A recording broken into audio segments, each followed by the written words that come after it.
Welcome to the Dan Norton Show. It is Thursday, August 14th, 2025. This is a show in which I promote Ayn Rand's philosophy of objectivism, a philosophy of reason, egoism, and capitalism. And I invite you to participate. You can control the show to some extent by asking questions, making comments, calling in. I've got a phone number and a Zoom link, which is in the chat, which I just pinned. So uh, there are multiple ways for you to be a part of the show. And I also appreciate the likes. I see someone just gave it a like. That's a way to help the show grow, as well as subscribing. So thanks everyone for being here. I see we've got a couple people already in the chat. Robert and Greg are here. I don't know if I've seen Greg here before. Maybe he's a first time here. Robert says, another adventure begins. Yes, indeed it does. Each new stream is a new adventure. I don't know what exactly is going to happen. I don't know who's going to call in, if anyone calls in. I don't know what topics are going to come up. So it is somewhat of an adventure here, and you all can help shape that adventure. So thanks for being part of it. Uh, Greg Lewis says, all aboard. Oh, with a question mark. All aboard. Yeah, so I don't know. We don't have a roster of official Dan Norton Show listeners, so I don't know what everyone constitutes, but welcome to whoever is here. So I definitely encourage chatting because mm, I want the show to be uh, it's a way of engaging with people out there. It's not just for me to talk, but I want to engage with people out there, discuss Ayn Rand's ideas or discuss other topics from the perspective of Ayn Rand's philosophy. So a lot of my content is driven by the topics that you all bring up and are interested in. So I definitely encourage your participation as well as sharing. If you share this, that'll help bring more people over. Um, so for today, I have a few things that I could discuss a bit before people start participating on their own. Usually it takes a while. Um, so I usually give a reading update at some points, and maybe I'll do that today. I also started being active on Reddit, which is a platform I don't usually use. I've had an account there for many years, but it's been pretty inactive for me. Usually I'm on X or Facebook or YouTube, but Reddit's not so much. But there are some other content creators out there whose Reddit threads or subreddits they call them. If so, like Destiny, he's a streamer who Euron Brook talked to a few months. He's got a section on Reddit. Called a subreddit, and I was interested in participating on his page, starting a debate or a discussion on some topic. But it turns out that you need to have a certain amount of karma. That's what they call it on Reddit. So whenever you participate in a thread, either by starting a post or by commenting on someone else's post, your post can be upvoted or downvoted by other people. And I think the way it works is whenever your post gets an upvote, which will move it higher in the algorithm, I guess, so other people are more likely to see it. Whenever you get an upvote, I think that increases your karma. I don't know if it's one karma point for every upvote you get. I don't know exactly how it works, but you have to get up to a certain amount of karma in order to post on Destiny's subreddit. I think I need 90 points of karma. And right now I only have 11, which somehow I acquired over the several years I've been on Reddit, but haven't really used it much. Um, so that incentivized me to be more active on Reddit so that I could build more karma, so that I could then participate on other people's subreddits. But I've been going to other subreddits because I can't post on Destinies until I have 90. But other subreddits, I don't think there's any requirement that you have to have a certain amount of karma. And by the way, I think you can also lose karma. Like if your post or comment gets downvoted, you can lose points. Because I've seen that happen to me. But anyways, there are other subreddits where there's no point requirements, karma points required. So I guess by posting on those and building up karma, then I can, once I hit 90, then I can go to Destiny's subreddit and start posting there. So that's one thing I've been doing recently, trying to build up a little karma on Reddit. And I thought maybe I would show one of the threads that I started on the capitalism subreddit. That's one thing I could talk about. I could also go back to X as I've done the last couple shows and do some replies to my comments on X. I There was a th couple threads on immigration that they got a lot of comments recently, so I thought maybe I would go through some of those comments and comment live and reply to some of those. That's one thing I can do, but I want to give priority to people who are here live and engage with them. So definitely feel free to jump in the chat or call in at any time, and then I will address that.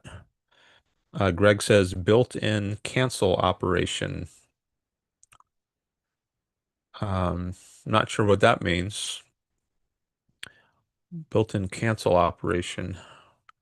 Maybe you could elaborate what you mean there. By the way, Greg, I saw your comments on my Facebook post about Jackson Pollock.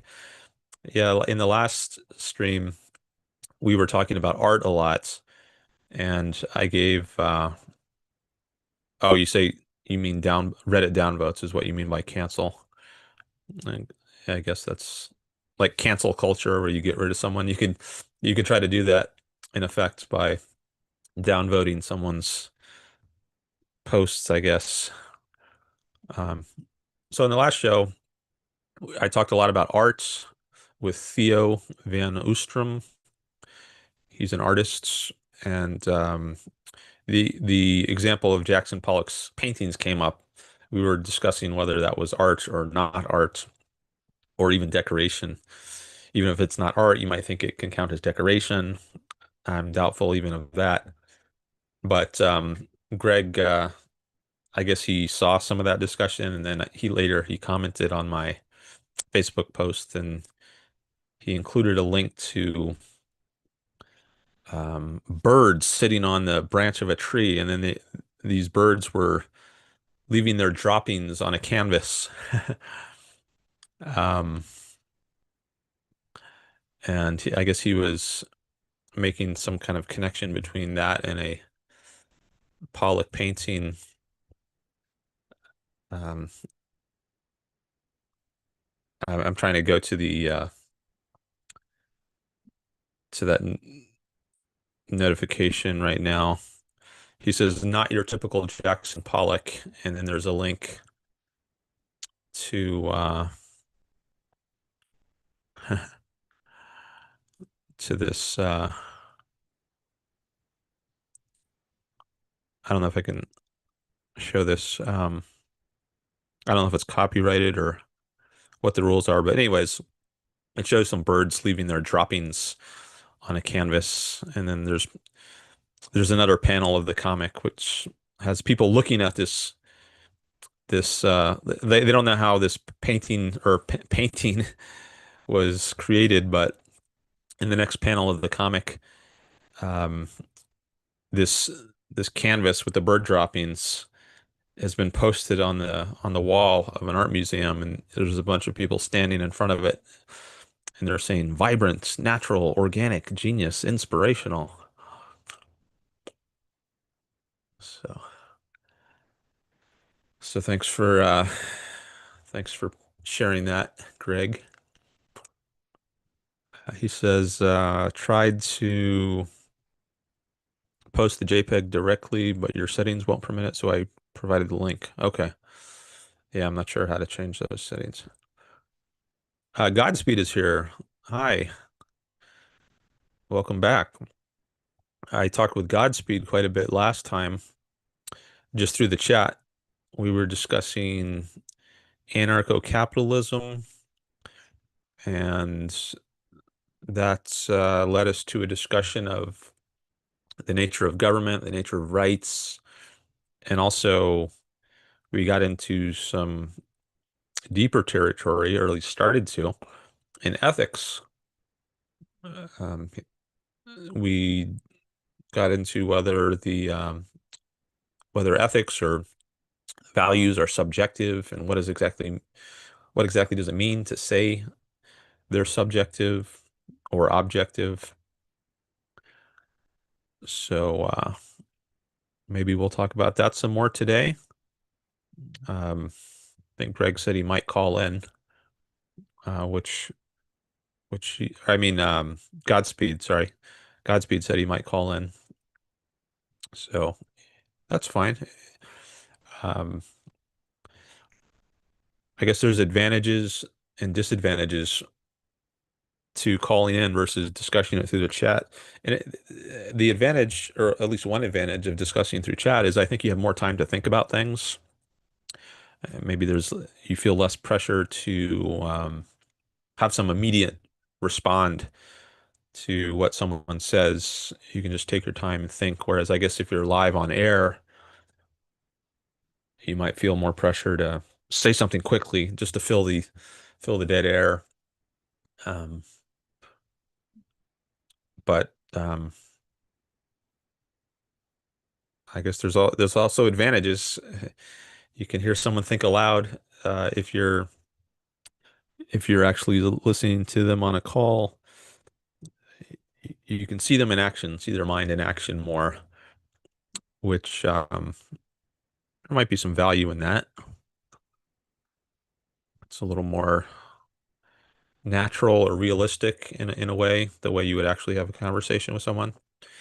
But either way is fine with me. We can talk about it some more today in the chat, or if you want to call in, that's okay. All right, see, we got a few people here. Um, so let's see, do I have any other topics on my list of notes? No, I think I covered enough. So there's the reading update, the Reddit thread, and X replies. Those are the three things I can do until I start getting some more engagement in the chat, and then I can engage with whatever live topics people want to bring up. So I'll start with the reading update. I've continued reading about early American history. Last time I talked about the Navigation Acts, and I read you a portion of one, I think. So these were mercantilist, part of a mercantilist society where you have the governments putting all kinds of regulations on trade. So like shipping to American colonies has to come in certain kinds of boats, and they're only allowed to trade with certain countries. Like they have to trade with Britain, but they can't trade with France or the Dutch. And the they have to pay a tax on imports, and sometimes they have to register their cargo and swear that they've got a certain cargo on board. Um, and I guess they can be penalized if it turns out later that they have a different cargo, because I guess that would be smuggling. So there are all kinds of rules that were placed on the trade, which I think were invalid because they forcibly stop you from doing certain kinds of trades or shipping to certain countries. And I'm against force. I'm against initiating force against people. People should be free to do what they want as long as they're not initiating force against anyone else. And you're not initiating force against anyone else by just trading with them. It's a voluntary transaction. But the British were putting all these rules on the American colonies, although they weren't really being enforced, at least not much. Um, During the early days of the colonies, roughly from when they started until the 1760s, I think that's when they started to clamp down after the French and Indian War. So there was this period of benign neglect or salutary neglect, it's sometimes called, where they had these laws on the books, these navigation acts, but they weren't really strictly enforcing them. So a lot of people were smuggling goods anyways. They were bribing officials who were supposed to verify that all these regulations were being observed, but these they were open to bribery, and so um, I guess Britain had bigger concerns that they were dealing with um, in the mid 18th century. In the mid 17th century too, there was a civil war in England. The King Charles I was beheaded, and and then the Cromwell came to power, and there for about 10 years, maybe a little more. Um, Cromwell's faction was in charge of the British of Britain or of England. I guess it wasn't Britain until later, um, until it joined with Scotland in 1707. But in the mid 1600s, Britain was having the Civil War, and then in the mid 1700s, they were fighting with France, and maybe there were some other wars in the meantime to keep them occupied, but the American colonies weren't really a high priority for them until the 1760s, after they had defeated the French in the French and Indian War. And then they turned their attention to the American colonies and started enforcing more of their acts and passing more acts. So there's the Sugar Act in 1764, and then the Stamp Act. I think that was the big one that really um, got the colonists enraged on a wide scale, like beyond anything that had happened before in 1765, the Stamp Act. And then from then on, there was, I think, tensions were pretty high until the American Revolution. But right now, I'm reading about the Stamp Act of 1765, and I'm reading the actual laws as well, not just about the laws, but the laws themselves. So I wanted to read the primary sources, and that's where I am now in American history.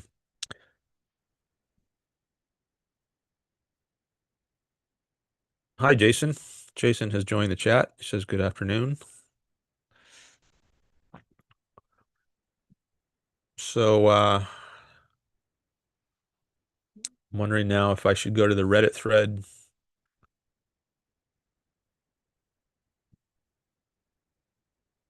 Greg says 11 years for the tempest in the teapot to simmer. Oh, do you mean from 1765 to 1776? That would be 11 years. So that would be, yeah, from the Stamp Act until yeah, he just confirmed what I thought he had in mind. Yeah. 1765 to 76. Right. It was simmering to a boil. I guess you could say it started boiling. Well, the war broke out in 1775. So if you want to say that's the boiling point, uh, guess you could put a little earlier. Well, even before that, there was the there was the Boston Tea Party in 1773, and there was the Boston Massacre in 1770. So, but um, yeah, fair point. It's only so much you can do with an analogy, but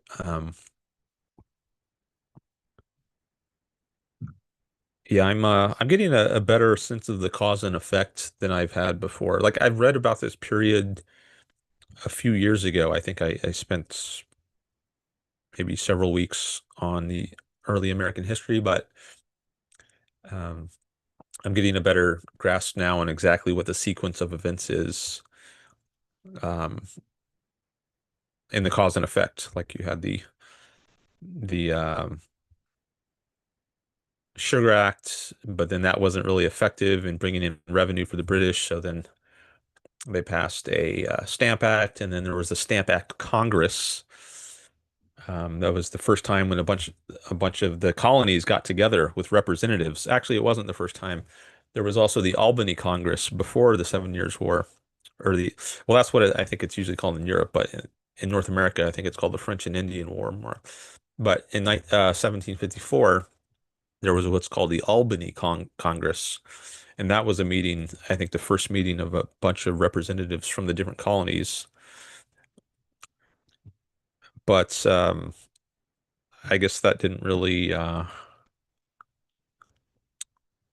last. It wasn't like a lasting union as much as was the case starting with the Stamp Act Congress in 1765.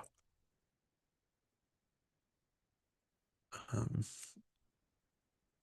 Godspeed says, I'm interested in the Iroquois of the time and how they're OG libertarians, old guard libertarians.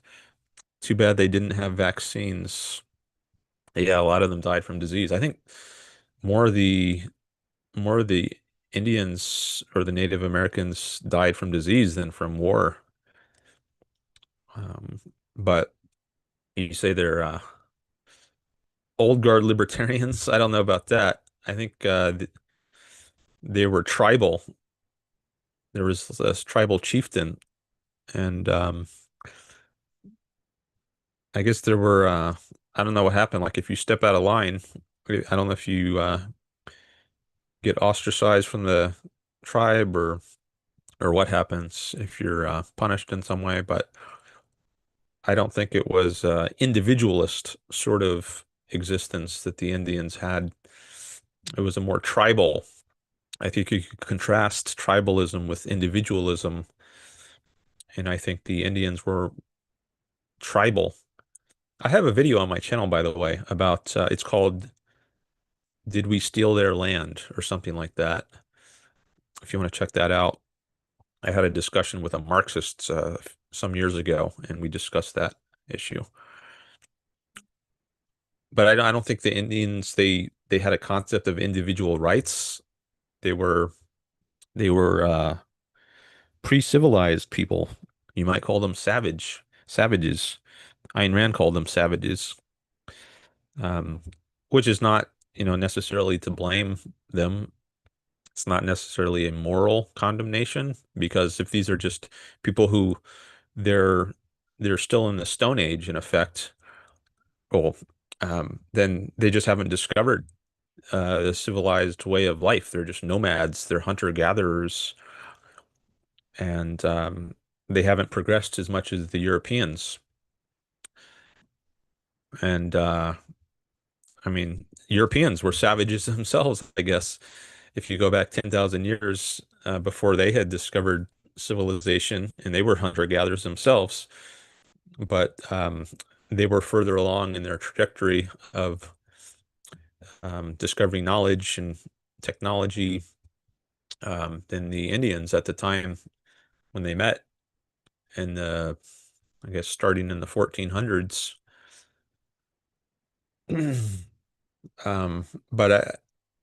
But what do you mean by libertarian? That's you have to define that term. I like to distance myself from libertarians because so many of them are anti-state and anarchist.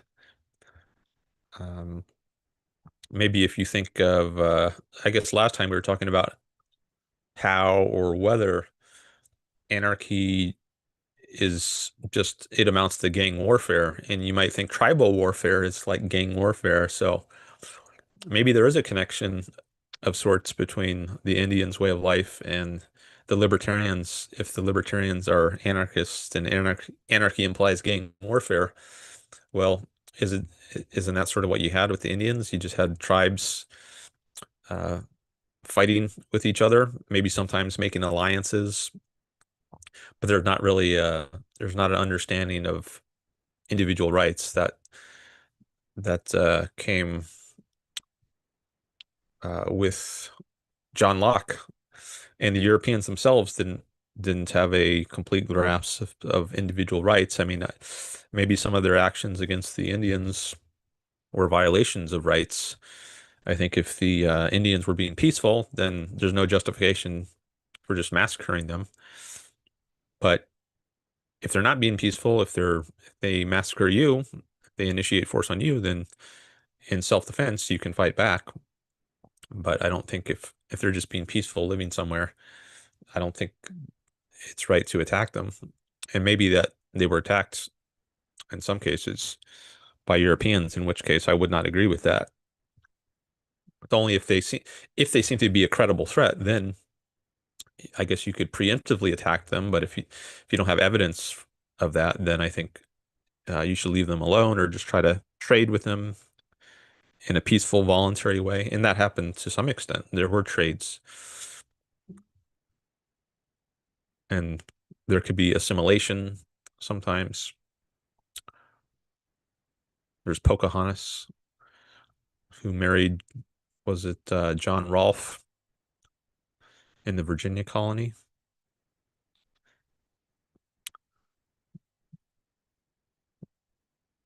And then she went to England with him, I think. Okay, Godspeed says,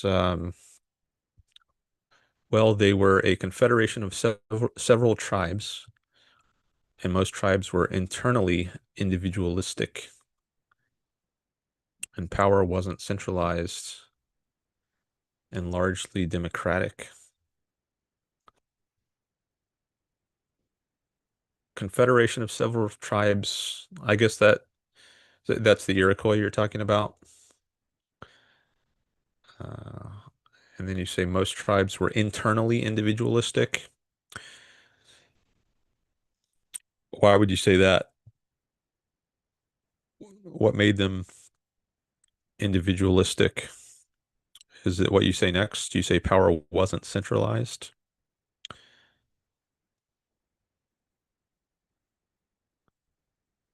Um, Even if there was some autonomy at the level of tribe, what really matters for it to be individualism is how much autonomy does the individual person have, not the tribe as a collective entity.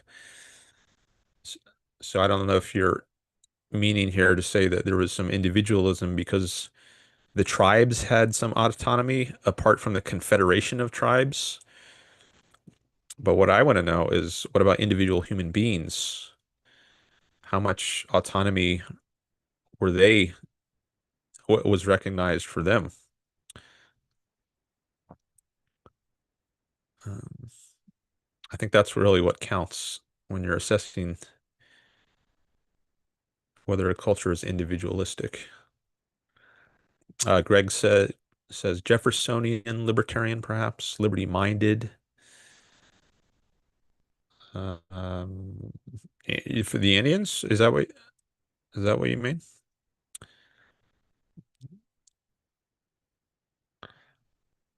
That would have to be quite the culture shock going from the Indian lands to English culture. Yeah, I would think so. He was talking about maybe that's in response to my mention of Pocahontas. Yeah, I think she took a different name. I don't know what it was after she got married. They had a son too. I'm just looking at her Wikipedia. Oh yeah, so she was married to John Rolfe and became Rebecca Rolfe. Rebecca Rolfe. She was a Native American belonging to the Powhatan people in Jamestown, Virginia. She was the daughter of the paramount chief. Yeah, she was the chief's daughter. She was captured and held for ransom by English colonists during hostilities in 1613. During her captivity, she was encouraged to convert to Christianity and was baptized under the name Rebecca. She married the tobacco planter John Rolfe and bore their son, Thomas Rolfe. And in 1616, the Rolfes traveled to London, where Pocahontas was presented to English society as an example of the, quote, civilized savage, unquote, in hopes of stimulating investment in Jamestown. Okay.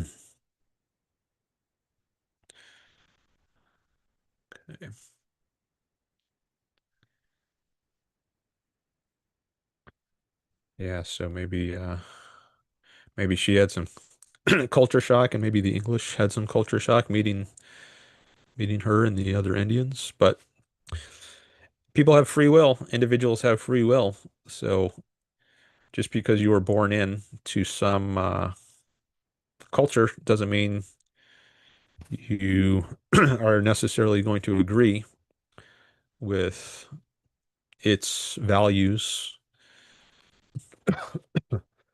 So maybe if you're an independent-minded person, if you think for yourself, which everyone has the power to do, you can question your own culture.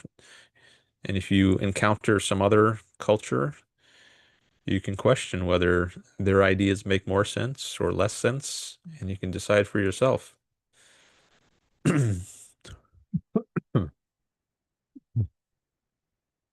But I think if you don't if you don't think for yourself, then you will likely just go along with whatever you're raised with, which is why I think most people who are born into a Hindu family, they end up Hindu, or most people born into a Christian family, they end up Christian. So I think that it's not like they independently decided to be Hindu or Christian, and if they happen to, like, if you are the person, if you were born into a Christian family, imagine you were born into a Hindu family, you think you still would have been Christian?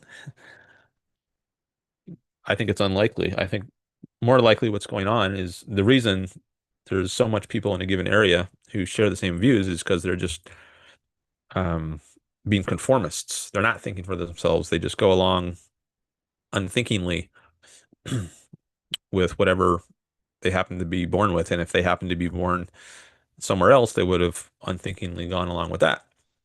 But if you are not just a conformist, if you're a thinking person, then you will more likely challenge or question what you happen to be born into and think about what's actually true, what's actually right.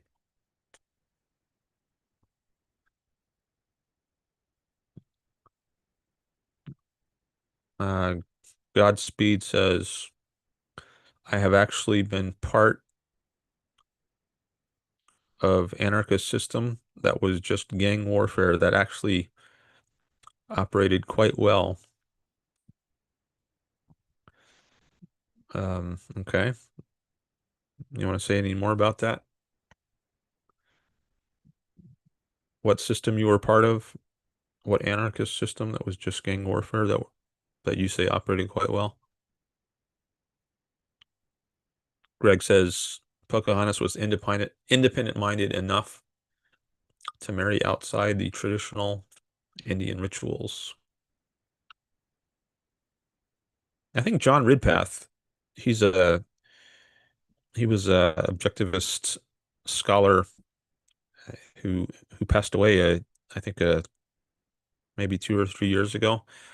But he gave a lecture on the Virginia colony um, some decades ago at an objectivist conference, and he talked about Pocahontas in that lecture. And I think my recollection is that she came across as quite independent-minded in the way she was presented in that lecture. So I guess what you're saying here seems to align somewhat with what I remember John Ridpath saying.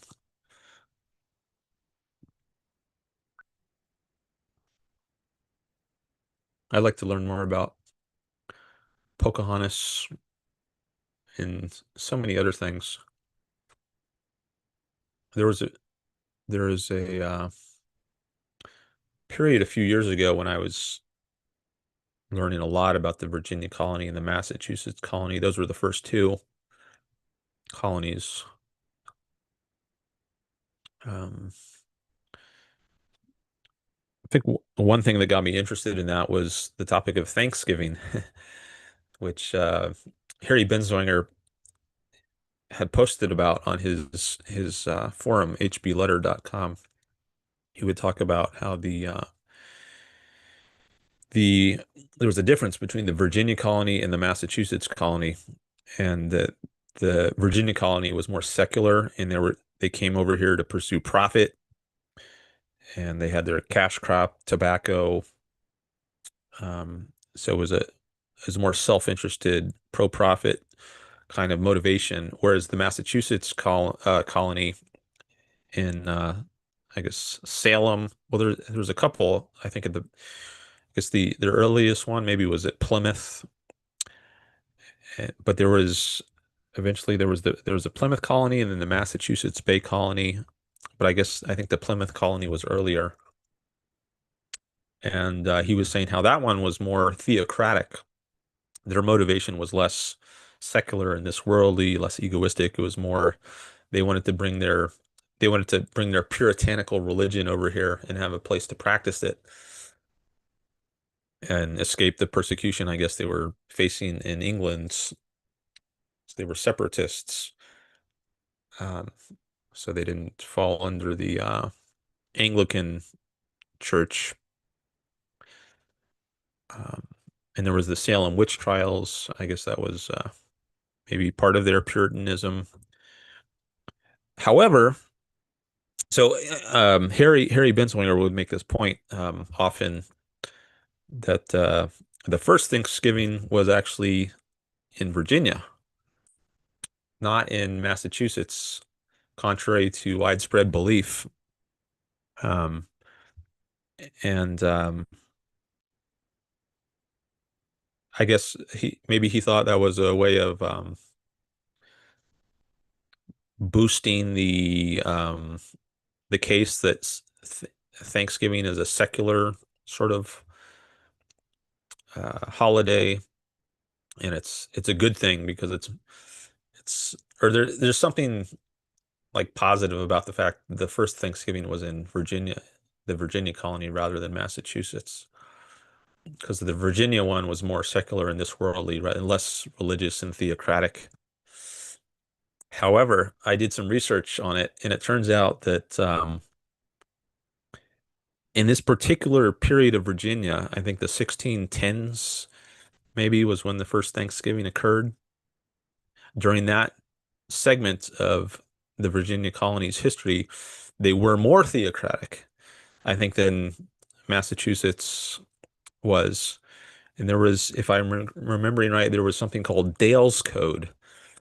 Thomas, maybe it was named after someone named Thomas Dale. I don't remember. This has been a few years since I did this research, but there was a very theocratic, authoritarian sort of legal code that was operative in Virginia.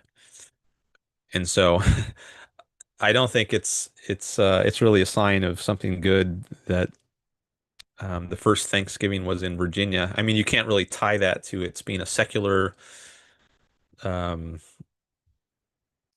individualist sort of holiday if you're going to look at the historical context in which it actually occurred. And so once I pointed this out, Harry stopped posting on his forum every Thanksgiving, making this point that the first Thanksgiving was in Virginia, I guess, because it was of a less reason to make that point if Virginia wasn't a relatively good place at the time. So that's one thing that I've changed Harry's mind on. Um, so that's just a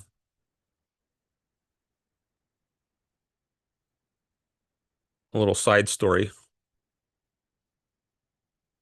See, we got some more chats coming in here from Greg and Godspeed.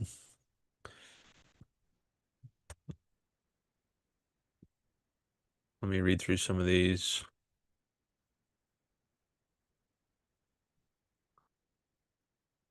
So I think I was up to, oh, Greg says he doesn't recall that lecture. I think it was maybe in the 1990s that John Ridpath gave that lecture on the Virginia colony.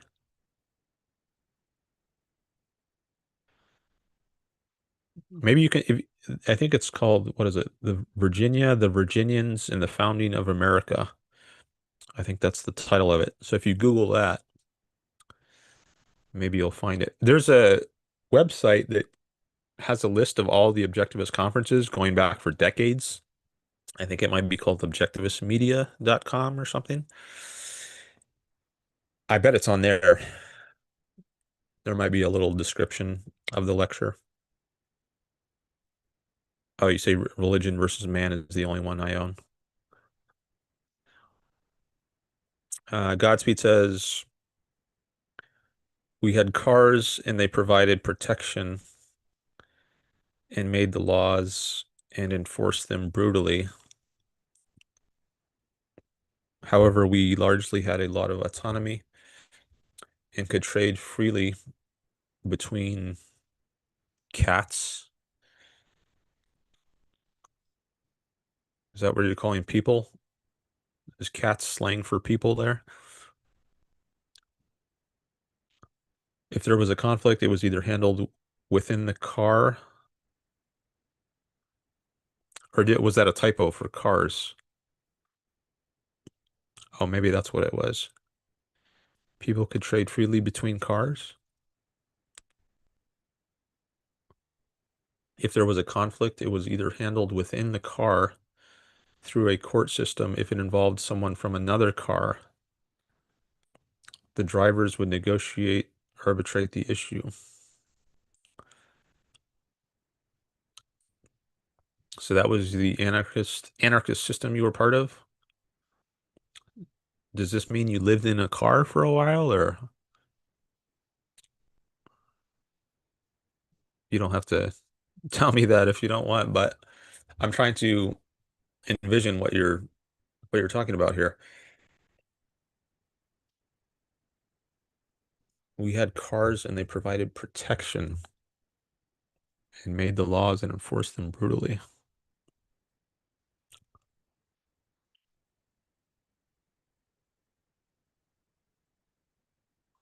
However, we largely had a lot of autonomy and could trade freely between the cars.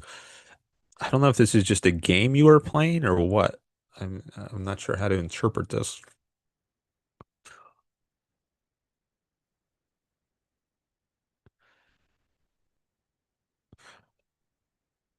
Uh, Greg says during the autumn of 1621, at least 90 Wampanoag joined 52 English people at what is now Plymouth, Massachusetts, to mark a successful harvest. Okay. So that was the first Thanksgiving. It is remembered today as the first Thanksgiving, although no one back then used that term. So the according to some research I did and that I learned about from Harry, there was a prior Thanksgiving at Berkeley Plantation. Maybe it was 1617. Maybe this is the website that okay, so I think this is the one that I remember.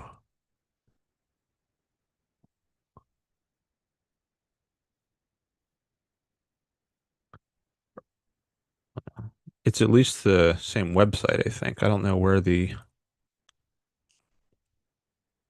it says the date of the first Thanksgiving. I'm just taking a quick look. If I don't find it in a second, maybe I'll just post the link in the chat.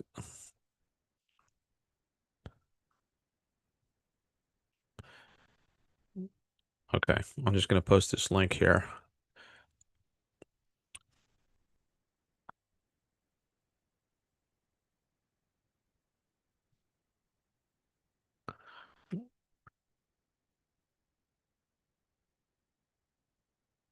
Vic London, new chatter, says, "Hi, what is this stream about?" It's about all kinds of things, but the common thread is Ayn Rand. I'm a big fan of Ayn Rand. Maybe if you haven't heard of her, she was a novelist and a philosopher. She developed a philosophy of called objectivism, and she's in favor of reason, egoism, and capitalism. That's why I put those words in the title. And I talk about all kinds of things on this show, but it's from the perspective of Ayn Rand's philosophy. I use that as a lens through which to analyze all kinds of topics. But I also talk about the philosophy itself. So I'm curious how you heard about my channel, Vic. Did you just randomly stumble on it? Maybe some video you watched suggested this video. But feel free to raise any topics, um, and maybe I'll have something to say about them. And that can give you a better idea of what this stream is about.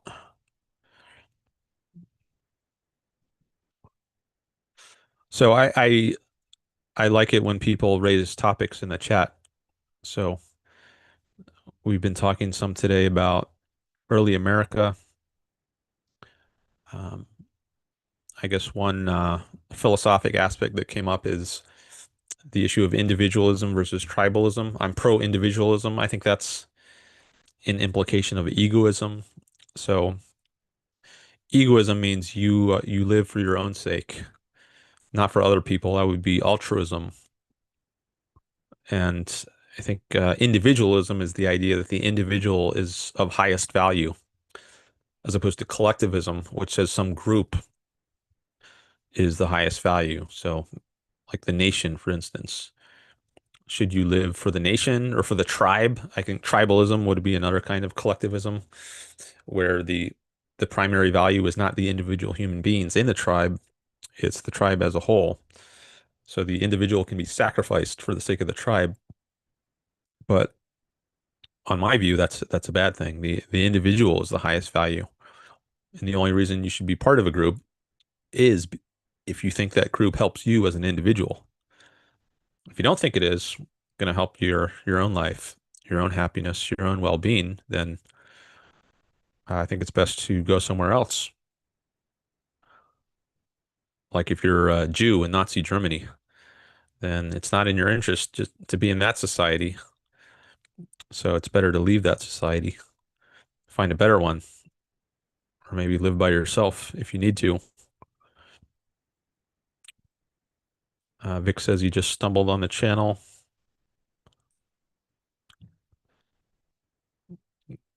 Give us a bit of summary of Ayn Rand. I had the Fountainhead, but never read it, he says. Well, I did give you a little summary. and I've been talking about her for a little bit now. So she's The Fountainhead is it's very a pro-individualism book. The I don't want to spoil it for you, but I think individualism is one of the themes, the importance of living for yourself, for pursuing the best life for you, and how to do that. I think that's also part of it. Like, is it good to think for yourself or to just be a conformist, go along with what other people think? Ayn Rand is very much on the side of thinking for yourself, using your own judgment to decide what's right. So she's opposed to collectivism, of subordinating yourself to some group and living for its sake. She's opposed to socialism in politics, which says, society can sacrifice individuals for the alleged good of society. In contrast, she stands for individual rights, which means um, each individual should be free to act as he chooses, he or she chooses, and others should be free to do the same. So you can't coerce other people. You can trade with other people, interact with them in a voluntary way, but you can't initiate force against other people, like by stealing their stuff or beating them up.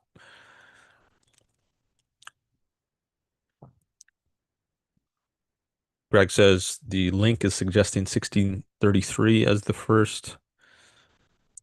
Well, there's somewhere on that website I sent, I think, that says it's earlier than 1633. Oh, then you say 1621 if you take the first one being 12 years earlier. No, I think there was an even earlier one than that. Because if the Massachusetts Thanksgiving was 1621 and the Virginia one was before that, then it would have been some years earlier.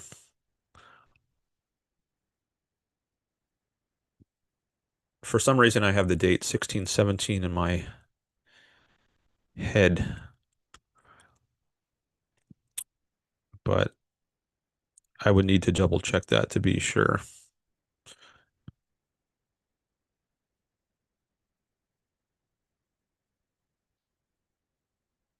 Greg says, which is your preference, the Fountainhead, Atlas Shrugged, or one of the others?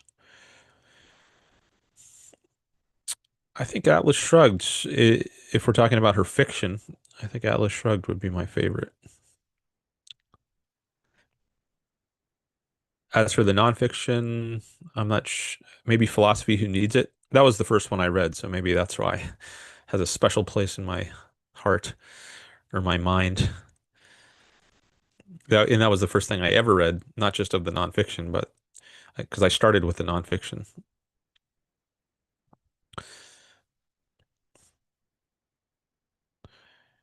Vic says trade requires conformity. People have to settle on the rules of trade. Well, it requires agreement, but people can independently come to an agreement and decide each in their own mind, is this a trade that I want to have? And if you don't like the terms of the trade, you can decide not to have it. So it's voluntary. It's not, I wouldn't call it conformity. I would call it agreement, voluntary agreement, where conformity suggests a kind of mindlessness. You're not really thinking for yourself. You're just doing whatever other people are doing instead of deciding for yourself whether it's a good idea.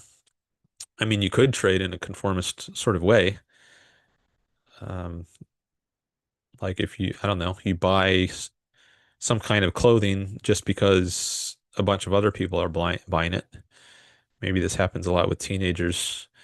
There's some fashion trends and a bunch of kids are wearing certain styles, and then you decide, I'm just gonna try to fit in with them. And so I buy the same clothes that they buy without thinking about whether it's actually comfortable or whether you actually like it yourself. Maybe you dislike it, but you prioritize fitting into the group rather than doing what's best for yourself, or maybe what you think is best for yourself is to fit into the group, but that might be a conformist sort of mindset as opposed to thinking independently whether you would want to buy this certain style of clothing regardless of whether other people are wearing it.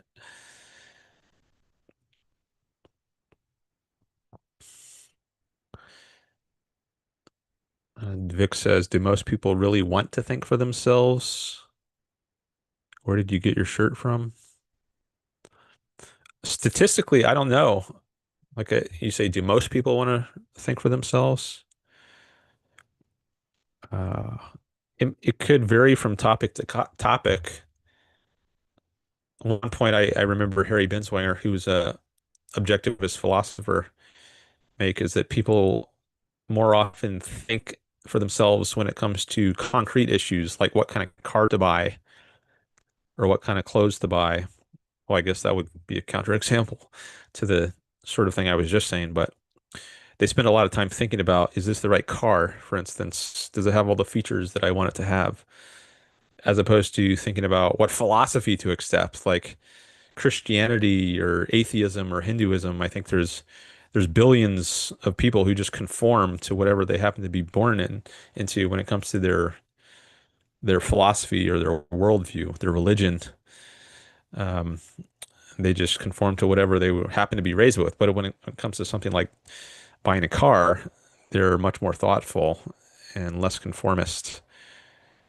Um, which is not to say, everyone is like that. I guess you could be conformist about buying clothes or buying cars, but I guess there's more independent thinking when it comes to buying concrete items that you use to live in your daily life than there is with abstract issues like philosophy,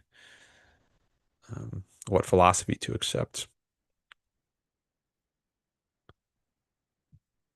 Mm,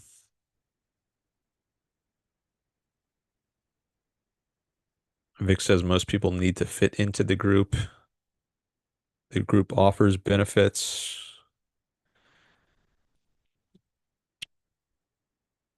It depends on the group. Like like the Nazis, is that a group that offers benefits? Um, or maybe to the Aryans, but not to the Jews. Um,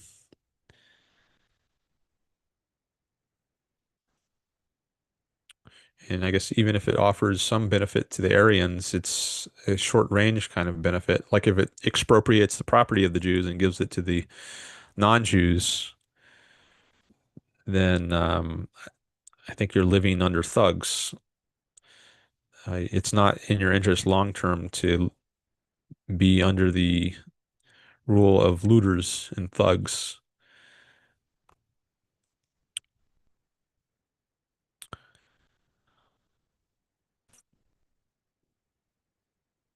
I would say you ask which offers more benefits, a group of conformists or a group of individualists? I would say individualists, because if you're an individualist, that means you think for yourself, and I think that's what you need to do in order to create values.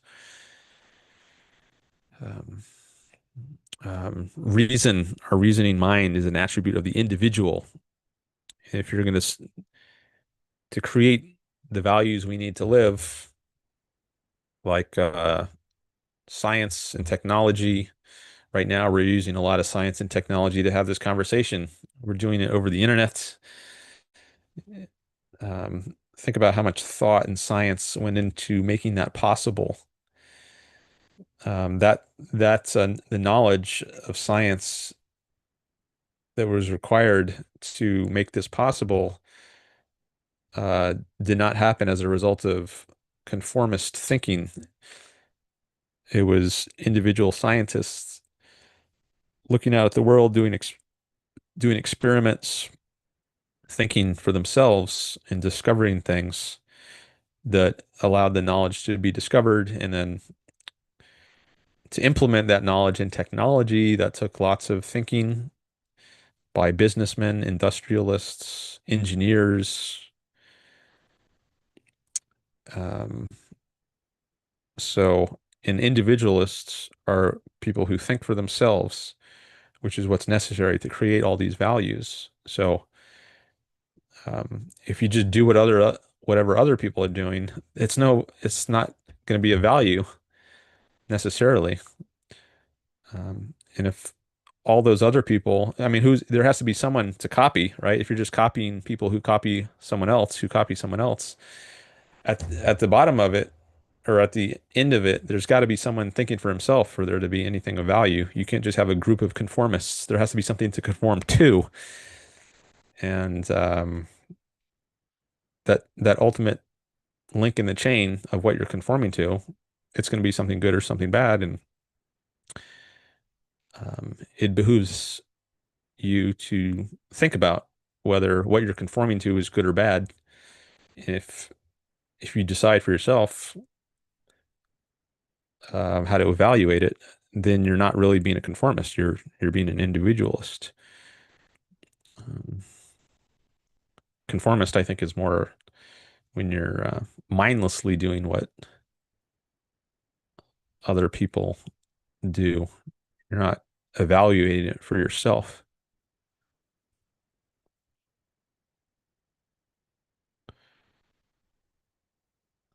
Latent Prion just came in. It's been a while since I've seen him. Hi again.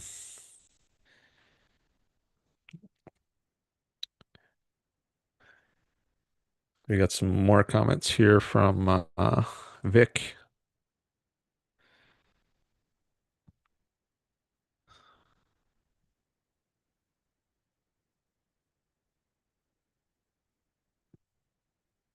All right, I don't know if I want to address that one from the last one from Latent Prion. I like to keep it clean here. I like to keep it clean. He says he's just kidding. Okay.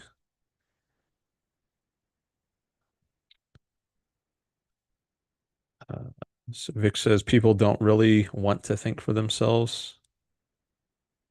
That's why there are social contagions. For example, wokeism, communism, religion, climate scares, etc. I think there's a lot of people like that. Um, I don't know if it's they don't want to think for themselves or they don't know how to think for themselves. I certainly don't think the American education system does much to help people think for themselves. I think actually it maybe does the opposite. Maybe it does more encourage socialization and getting along with other people, with your peers, fitting into the group. It's a more social kind of focus than a reality focus. Um, I don't know if John Dewey's progressive education is at the root of that. I think maybe it is. I know people who know more than I do about the history of education, they talk about the bad influence John Dewey has had on the American education system through what's called progressive education. And I think part of what that style of education might involve is this concern or prioritization of the social aspect of life as a and fitting in with others, engaging with others, as opposed to looking out at reality and having an independent connection. Just your mind is connecting with reality as opposed to your mind connecting with other people's minds, which is a fine thing to do, but I don't think as a primary. I think primarily you should be concerned with your own minds being connected to reality. And then if someone else is also independently connecting his or her own mind to reality, then you can bond over that in a secondary sort of way, and you'll feel like you're of like minds. But maybe I'm getting that somewhat wrong as a, I don't know if that's, I'm not sure that's part of Dewey's view, but um,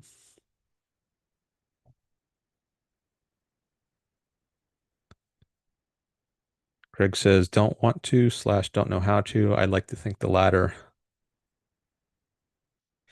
AFK, away from keyboard. I think that's what it means. So I guess Greg has to leave his keyboard for a bit. I learned that acronym from Robert Nacier.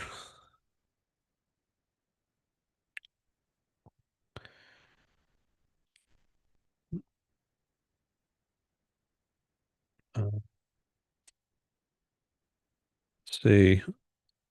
One more. I'll read one more from Vic, and then maybe I'll go to, I guess there's a couple more, and then Latent Prion after that. So Vic says, yes, they offered benefits to some, but clearly not enough. That's why they couldn't survive. Who are you talking about here? Um, if they offered enough benefits, it would have survived, leaving aside the question of morality, etc. I think you have to define the term conformist properly. Okay. Leighton Prion says, would you want to leave all of your biological parts behind and become a fully post-human sentient robot? Do you think digital consciousness is possible? Okay. Uh, my initial th thought on the first question is what? Sentient, I don't know if a sentient robot is coherent because I don't think a robot is conscious. I think something has to be alive to be conscious, and I don't think robots are alive because I think consciousness is it's a means of survival. So we use our consciousness to live. If we didn't have it, we would just be vegetables. Like we would be in comas. That's what our life, we would be on life support. That's what we would have to be, right? That's not really alive in the human sense. That's alive in the vegetable sense. So consciousness is a survival tool, and a robot is not alive. So it has no use for consciousness or anything else for that matter. It has no values to pursue. So if, um, yeah, so I'm not sure that that's a coherent idea, sentient robot.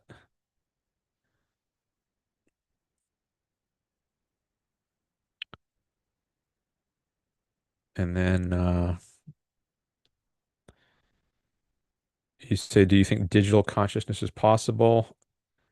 I- Um, I'm not well, I'm not sure what that means. Like, if that means like a conscious robot, then no, I don't think that's possible. Like ones and zeros, is that a digital consciousness? Are the ones and zeros in my computer? Well, I mean, they're not really ones and zeros. It's like just electric currents, right? But they're symbolized in code by ones and zeros. But I don't think that's consciousness because again, the computer would have to be alive, but it's not. I guess neurons, that's also neuronal firings, that's electric current too, but that's part of a system that's alive, right? The neurons in a brain, that's a living system.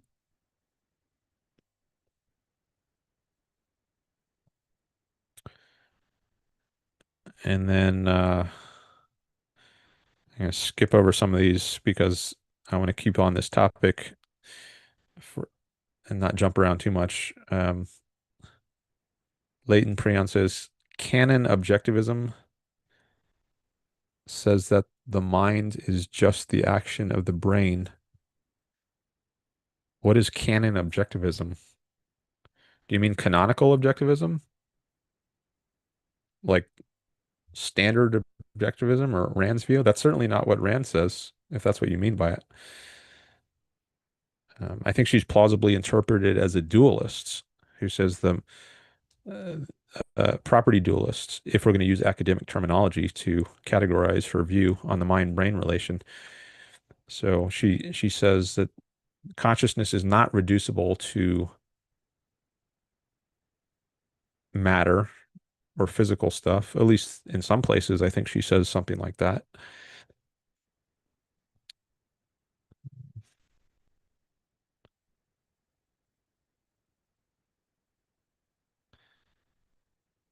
Okay. Yeah, I don't think that's accurate. You say yes, canonical. I don't think that's accurate as an interpretation of objectivism. Harry Binswanger has discussed this issue maybe more than anyone else. If you read his book, How We Know, there's a chapter on the mind-brain relation in there, or at least a section of a chapter. It's also discussed in OPAR, Objectivism, the Philosophy of Ayn Rand. There's some in Introduction to Objectivist Epistemology on this issue. Actually, I found a passage or a line in the workshops that was not published in the expanded second edition of Introduction to Objectivist Epistemology. So, for anyone who doesn't know, Ayn Rand presents a theory of concepts, her solution to the problem of universals. Um, I won't go into what that is right now, but in the second edition of that book on her theory of concepts, there was a very long appendix published along with it based on workshops that she did with some professors and graduate students. And I've actually listened to the original audio of at least some of those workshops. And there was a line that I heard that was not published in the second edition of her work on theory of concepts, which had this long appendix. And there's a line that says, whether or not consciousness is entirely material or not, we don't know,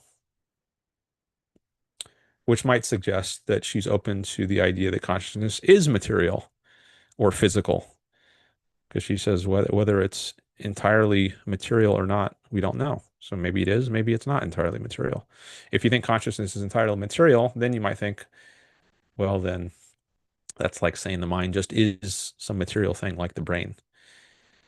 And I was actually very surprised when I found this line, and I talked about it on Harry Binswanger's forum, or at least I published one post there about it. And I've also posted about it on a different objectivist forum. And I guess I'm not, it's still kind of surprises me. I mean, I think some people were, Harry gave a reply to my post explaining it or giving some kind of interpretation of it that I guess was meant to make it seem not surprising, but I'm not sure I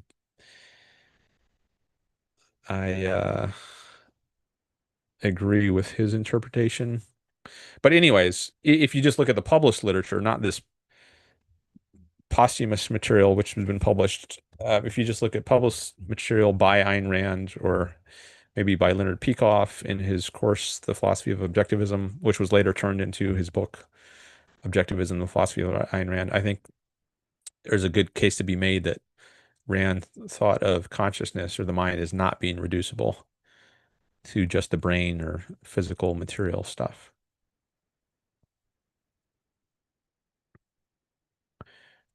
Latent Prion says, okay, maybe I just mischaracterized her. I thought she was basically reductionist. No. She uses the term irreducible to describe consciousness, at least the concept of consciousness. She says is irreducible. It's an axiomatic concept.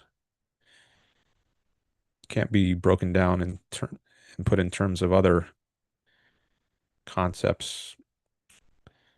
You can give synonyms like awareness, but you can't analyze it in terms of something more fundamental. You say, would you be willing to talk about this on stream in more detail? Maybe. Oh, I see you. You just entered the waiting room. Okay. Maybe I'll take your call. Uh, Let me just see what else is here in the chat. See if there's anything else I want to address first. Vic has a question about Trump.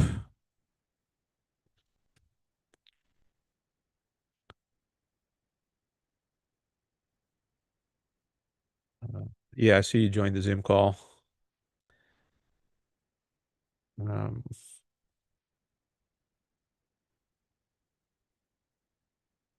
okay, maybe I'll address Vic's question about Trump later, since we're on this topic of the mind-brain relation. I've got some momentum with that. Maybe it's good to spend some more time on that before shifting to a different topic. Greg has a teapot. I'm not sure what that means. He referenced the teapot earlier in connection with the American Revolution. Or maybe he needed a break to get some tea. I'm not sure. Okay, and then there's another couple more chats from Latent Prion.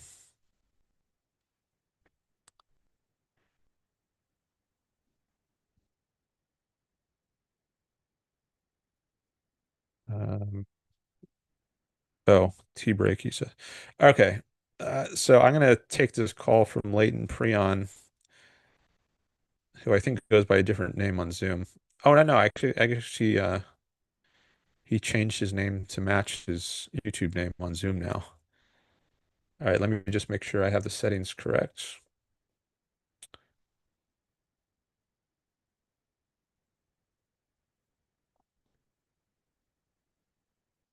My Zoom settings.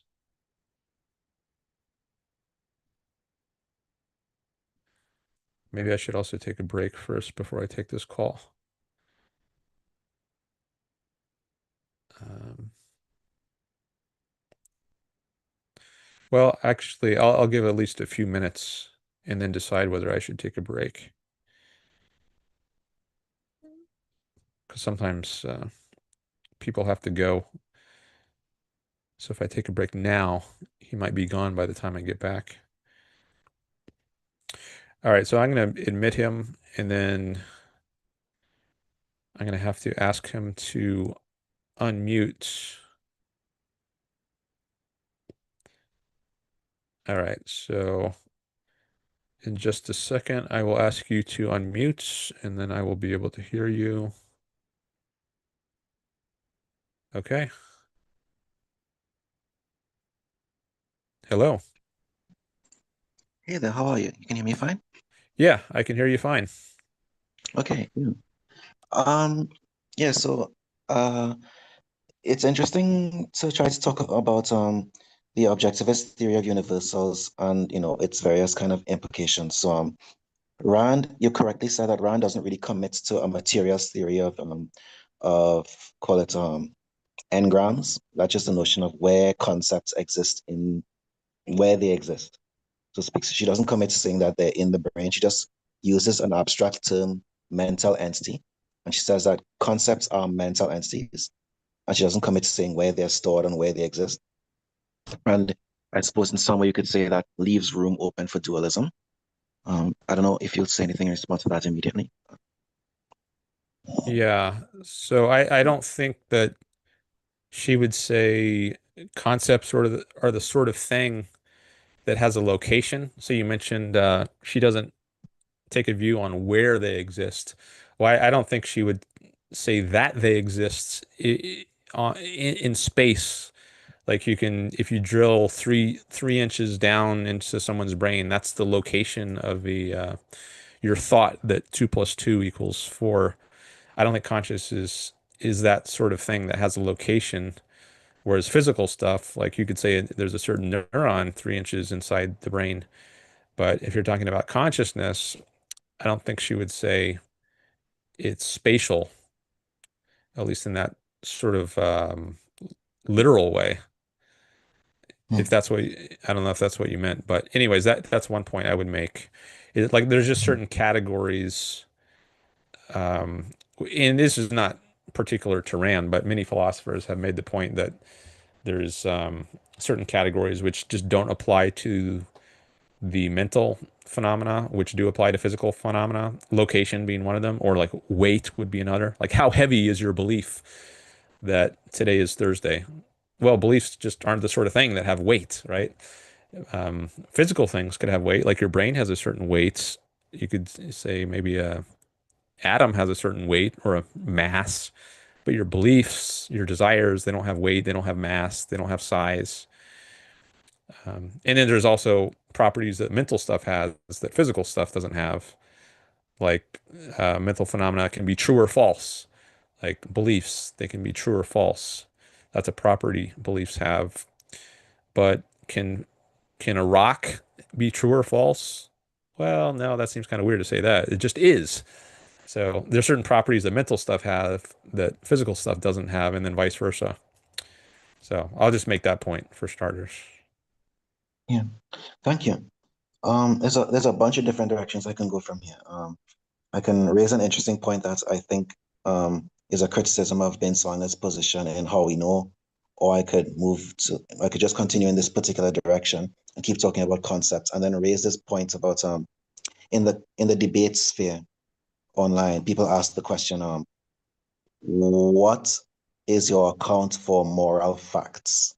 What, how where are moral facts, or what is their nature?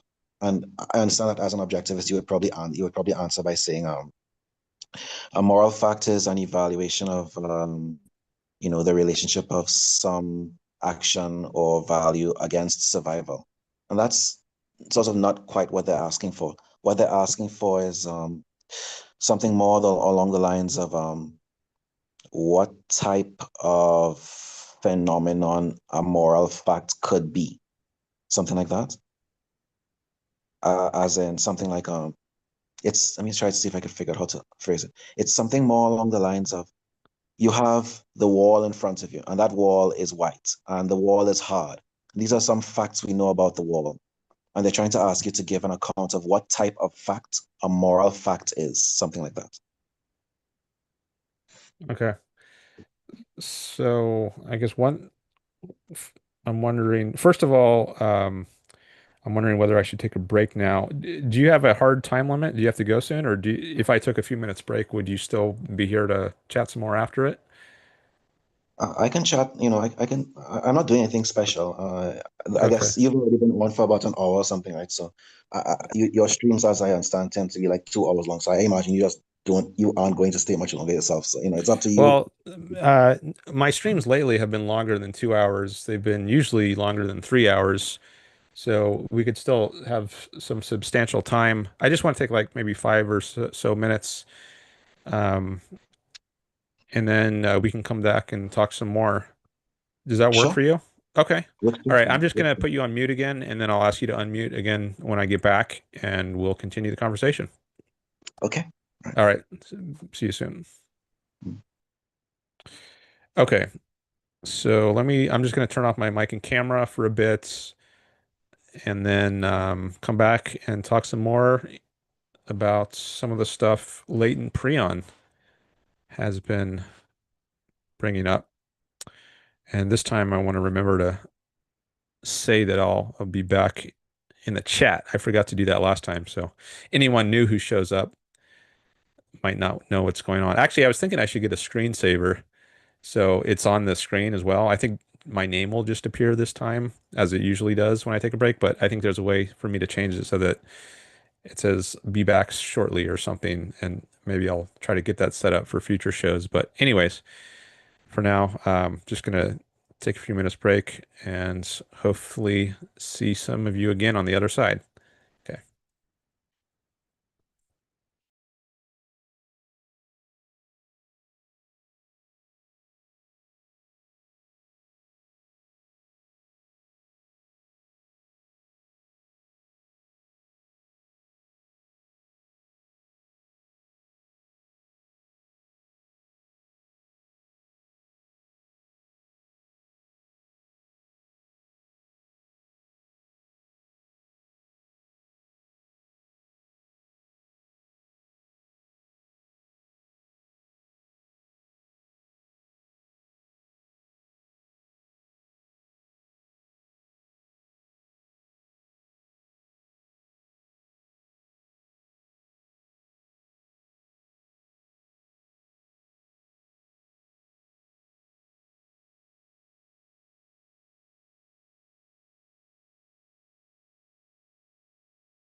All right, I am back. And in just a minute or moments, I will ask Latent Prion to unmute again. Thanks for being here, by the way, if you're just joining, or if you've been here longer. I was just having a conversation with Latent Prion, and he should now be able to unmute. Hey, welcome back. Hey, yeah, give me 1 second to just mute. I have to mute for the echo on the computer. Sure. Oh, there we go. Okay, yeah, sorry about that. So there was a couple topics you mentioned. First, we were talking in the chat about the mind-brain issue, and then here you also mentioned this issue about moral facts. So let's choose one of those. I guess whichever one. What are you most interested in talking about, or is there one that you have a preference for? I think both topics might be interesting. So I think conceptualism and whether or not Rand falls under conceptualism, or we can talk about the status or the nature and the ontological, call it the ontological category, or I don't know, location or status of moral facts. I don't know, whichever one. So whichever one you like. They're Okay, both great. well, okay, so it sounds like you bring up a third issue. So in addition to the mind-brain issue, there's also the issue of the problem of universals, or the theory of concepts, and I think that's what you're talking about when you mentioned conceptualism. I see in the chat you asked a question about what is my position on conceptualism. You said you think Rand is a property dualist. So I take those to be addressing different issues. So the issue of property dualism is more on the issue of the mind-brain relationship, whereas conceptualism is more about the theory of universals or theory of concepts. I don't know if you saw those as distinct Um, issues, but that's how I see yeah, them. my understanding, as I have found it discussed in the places I talk to people or whatever, what I find is that they talk about property dualism as being the nature of universals. In particular, property dualism proposes that universals are a kind of hylomorphic substance that is embedded in the object. But rather, it's not a hylomorphic substance in the way that Aristotle originally proposed it as one particular substance, but rather each property within the object is its own substance, and the substance is a universal. So it's a kind of it's like hylomorphism, but fragmented along the lines of properties as opposed to one essence. Does that make sense? So it's like substance, it's a separate substance, so to speak. Okay, well, maybe there are different uses of the term property dualism, and I think if so, then you're using it in a different sense than I had in mind. Um, but but maybe I can just set that aside. Yeah, I'm not sure I want to go down the road now of talking about the problem of universals because I think that's pretty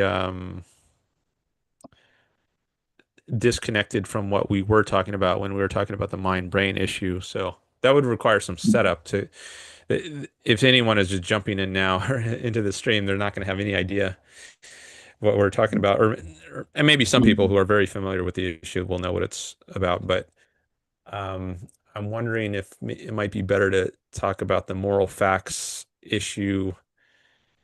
Maybe that's at Um, least a little bit more familiar. I mean, people have heard about morality and they have some view, but I think that the issue you're raising about it, like the ontological status of moral facts, maybe that is not very familiar to people. And I mean, even for myself, that's not an issue which I would say I'm very familiar with. Um, I don't know if that's connected to the moral realism versus anti-realism yes. debates. Okay, Yeah. so maybe you've heard people like Lance Independent talk about this. He's big on Well, YouTube. not me personally. I encounter these terms by discussing them, by like debating keyboard warrior style with like artists on Discord. So Okay, yeah. That's Well, I mean, I really whatever don't. topic we talk about, I guess I want it to be motivated. So I don't want to just talk about some arcane issue and it's not clear what relevance it has to things that people can grasp as relevance, like ethics or politics. I think are a little more clear, like why people would care about those topics. But if it's something really abstruse, like what is the ontological status about moral facts? People might be wondering, like, well, who cares? So why are we talking about this? So, and there might be a good reason to talk about it, but I just want it to be clear if there is a good reason, what that reason is. So that's what I mean when I say I want the topic to be well motivated. So I can. if you do want to talk about it, I would want you to say like maybe how you got interested in it, why you think it matters, and then if we can establish some kind of motivation for it, then we could go deeper into it. Sure. So if you, okay, a lot of objectivists think that is extremely solid and that you will win debates with objectivism in its canonical form. And this is not true. And you have to do considerable work to sort of bolster objectivism if you want to use it in actual debates and actually encounter a wide array of positions and be able to tackle them and win methodologically and rigorously. And so there's a there's a contingent of people, different lobbies of ideologies that are converging sort of in the online space, and people debate, and you can go in like voice channels and stuff and debate and have rigorous debates. And if you go in there like just wielding canonical objectivism, you will lose. And so some of the questions that they will press you on are things like the transcendental argument. That's like this. It's a mixture of Kantian arguments and a bunch of other stuff. And then there's this kind of on moral realism. Objectivism does take a slightly, it seems to me to be moral realism. And they will ask you to defend that position. And, if you go in there trying to defend moral realism, you have to give a decent account of how you would defend that. And so, I guess I'm just sort of wondering, I'm just kind of probing to see, what an objectivist who has been engaging with the objectivist canonical literature and the objectivist sphere without going into the debate sphere, what sort of responses that type of person would give, mostly so I can see how divergent I have become from canonical objectivism. That's all. But Okay. the motivation for the audience, the motivation for the audience is probably along the lines of like you think that objectivism is hermetically sealed and very well calibrated to win, and you are probably wrong, and you'll probably find that you are wrong the first time you try to employ objectivism in argument. This is one of the questions that you will find that you will not be able to satisfactorily answer. Okay. So the motivation here is at least partly um, to help win in debates against non-objectivists.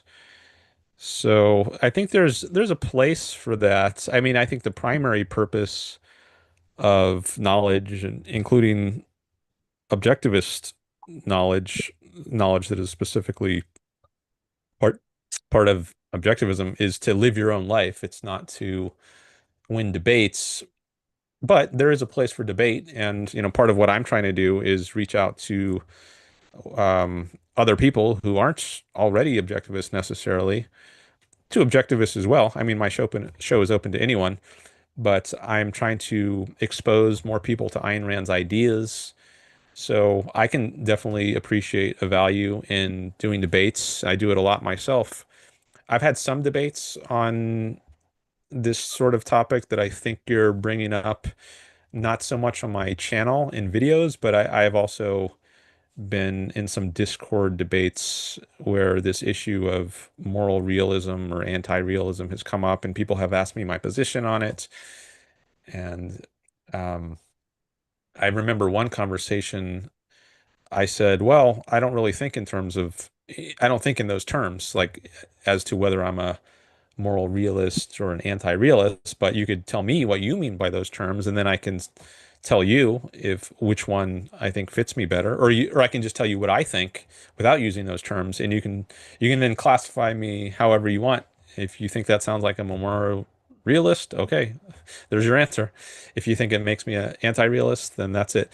Now, what I remember from this one Discord debate I had was that the person ended up thinking I'm a moral anti-realist.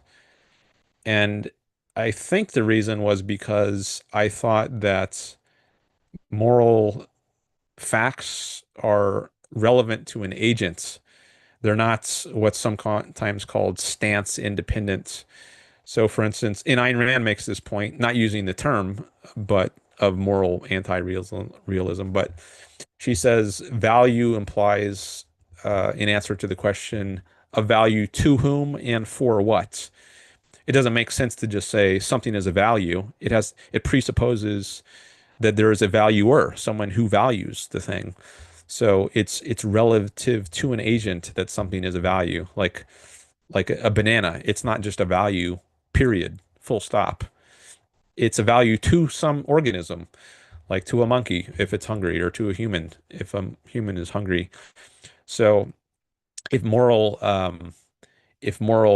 realism means there's these moral facts which are real, and real here means independent of any agent, they just exist out there in the world, then I am suspicious of that. That seems like it might run counter to Rand's view, which I think is right, that values are relevant, or relative to some agent. So um, maybe that would make me a moral anti-realist. But you said, well, let me just pause there and see if you want to respond to any of that. Oh, did you get muted? I have to ask you to unmute. I'm not sure why that happened. Okay, I'm going to ask you to unmute. Yeah, I just had to mute momentarily. Uh, Um, okay. yeah, so yeah, I agree with basically everything you said there with respect to the topic of well, objectivism. Standard objectivism does in fact take the position that values are relational to the agent performing evaluation, and of course, values are the result of evaluation, and evaluation is always um, it's always performed against a goal, and goals are idiosyncratic to an agent, and thus, it's not possible to form values without the goals of an agent. And so values are always related to some, intrinsic goal. Um, and I am also very suspicious of this idea of mind independent facts, or even worse, mind independent values. I think the whole framing is, in fact, I have sort of begun to think that the term objectivity, as used, at least as used in common parlance among philosophers, may be an anti-concept. This notion of a mind independent fact. It appears to be an oxymoron on its face. What is a fact? A fact is not something out there. A fact is your idea, or more specifically, it is the correspondently relational rather, no. It is an idea which corresponds to the object it purports to represent. And any such idea which does correspond to the object it purports to represent is a fact. And so it's not possible to talk about a mind independent fact, because facts are ideas, and ideas can't exist without a mind. So just, now, if you want to talk about the properties of objects, let's say you look at a wall and the wall reflects white light at you. You say the wall is white. Well, the property of the wall that it reflects white light, in your grasp of that property, that's a fact, but the wall just has a particular property, right? So the properties are distinct from the facts that you grasp, or the factual way that you grasp those properties, right? It seems to me that facts are the ideas that you have about objects if they correspond. And so, either both from, just the non-evaluative perspective and from the evaluative perspective, the notion of objectivity to me seems to be an anti-concept. And I think, at least defined broadly in philosophy, as mind independent. I think I just tend to insist on the word correspondent, or transjective, and that's as far as I go on that. Um, I'm uncommitted, however, but that's just my response to what you said. Okay. So some thoughts on that. I am okay with the idea of there being independent facts, and I think there are I think the term fact, like there's this question of what exactly is the difference between a fact, a truth, and then knowledge. I think the knowledge clearly requires a knower, so there can't be mind independent knowledge. Um, Truths, like if something is a truth, I think truth maybe is a little harder. It's not as obviously involving a mind. I mean, to grasp something as true, there has to be a mind, but can there be truths apart from a mind? There can be I would say there can be facts apart from a mind. So I think of facts as a metaphysical term, as and I think this point is made somewhere in the objectivist literature or lectures, if not writing. Um, but there is this idea that facts are mind independent, and then if a grasp of a fact would be knowledge. So now truth, I'm not sure exactly where that fits in, if that's some kind of hybrid or borderline. I'm not sure how to analyze the idea of truth, but I am okay with there being mind independent facts, like the fact that the Earth goes around the sun. Even if there are no minds to grasp that, it's still the case that this Earth exists and the sun exists and the Earth goes around the sun. That's true mind independently. And I think there is a sense of there are multiple senses of objective, and I think one sense of objectivism is mind independence. But I think, and that's a metaphysical sense. But there's also an epistemological sense of objective, where it means you've used an appropriate method to reach some conclusion. You've reached a conclusion objectively, not subjectively. The latter being just like going by emotion, that would be a subjective way of reaching some idea. But if you go through the right method, if you use logic, reason, then you could claim your conclusion is objective. That's an epistemological sense of objective. And I think the epistemological and metaphysical maybe are sometimes conflated or confused in a lot of discussions with philosophers, like the sorts of discussions about moral realism and anti-realism. I think this term objective often comes up and it's understood as being mind independent. And I think that's okay, but I think it's also important to recognize there's another sense. But let me just pause there, see if you want to reply to any of that.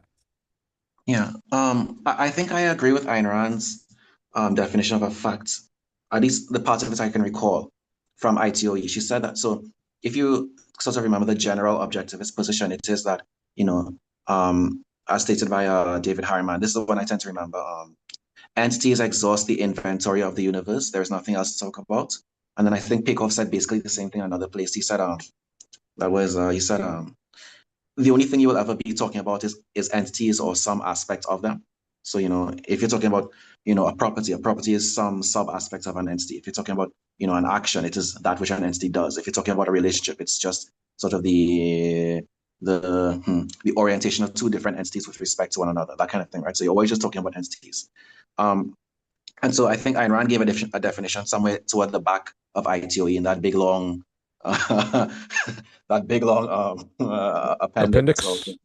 yeah, she said that a fact is a fact is any grasp of any aspect of an entity or an existent, and that differs from now. Of course, a fact is necessarily true, and it is necessarily a form of knowledge because, of course, a fact is a correspondent grasp of some property of some aspect of reality. In other words, right?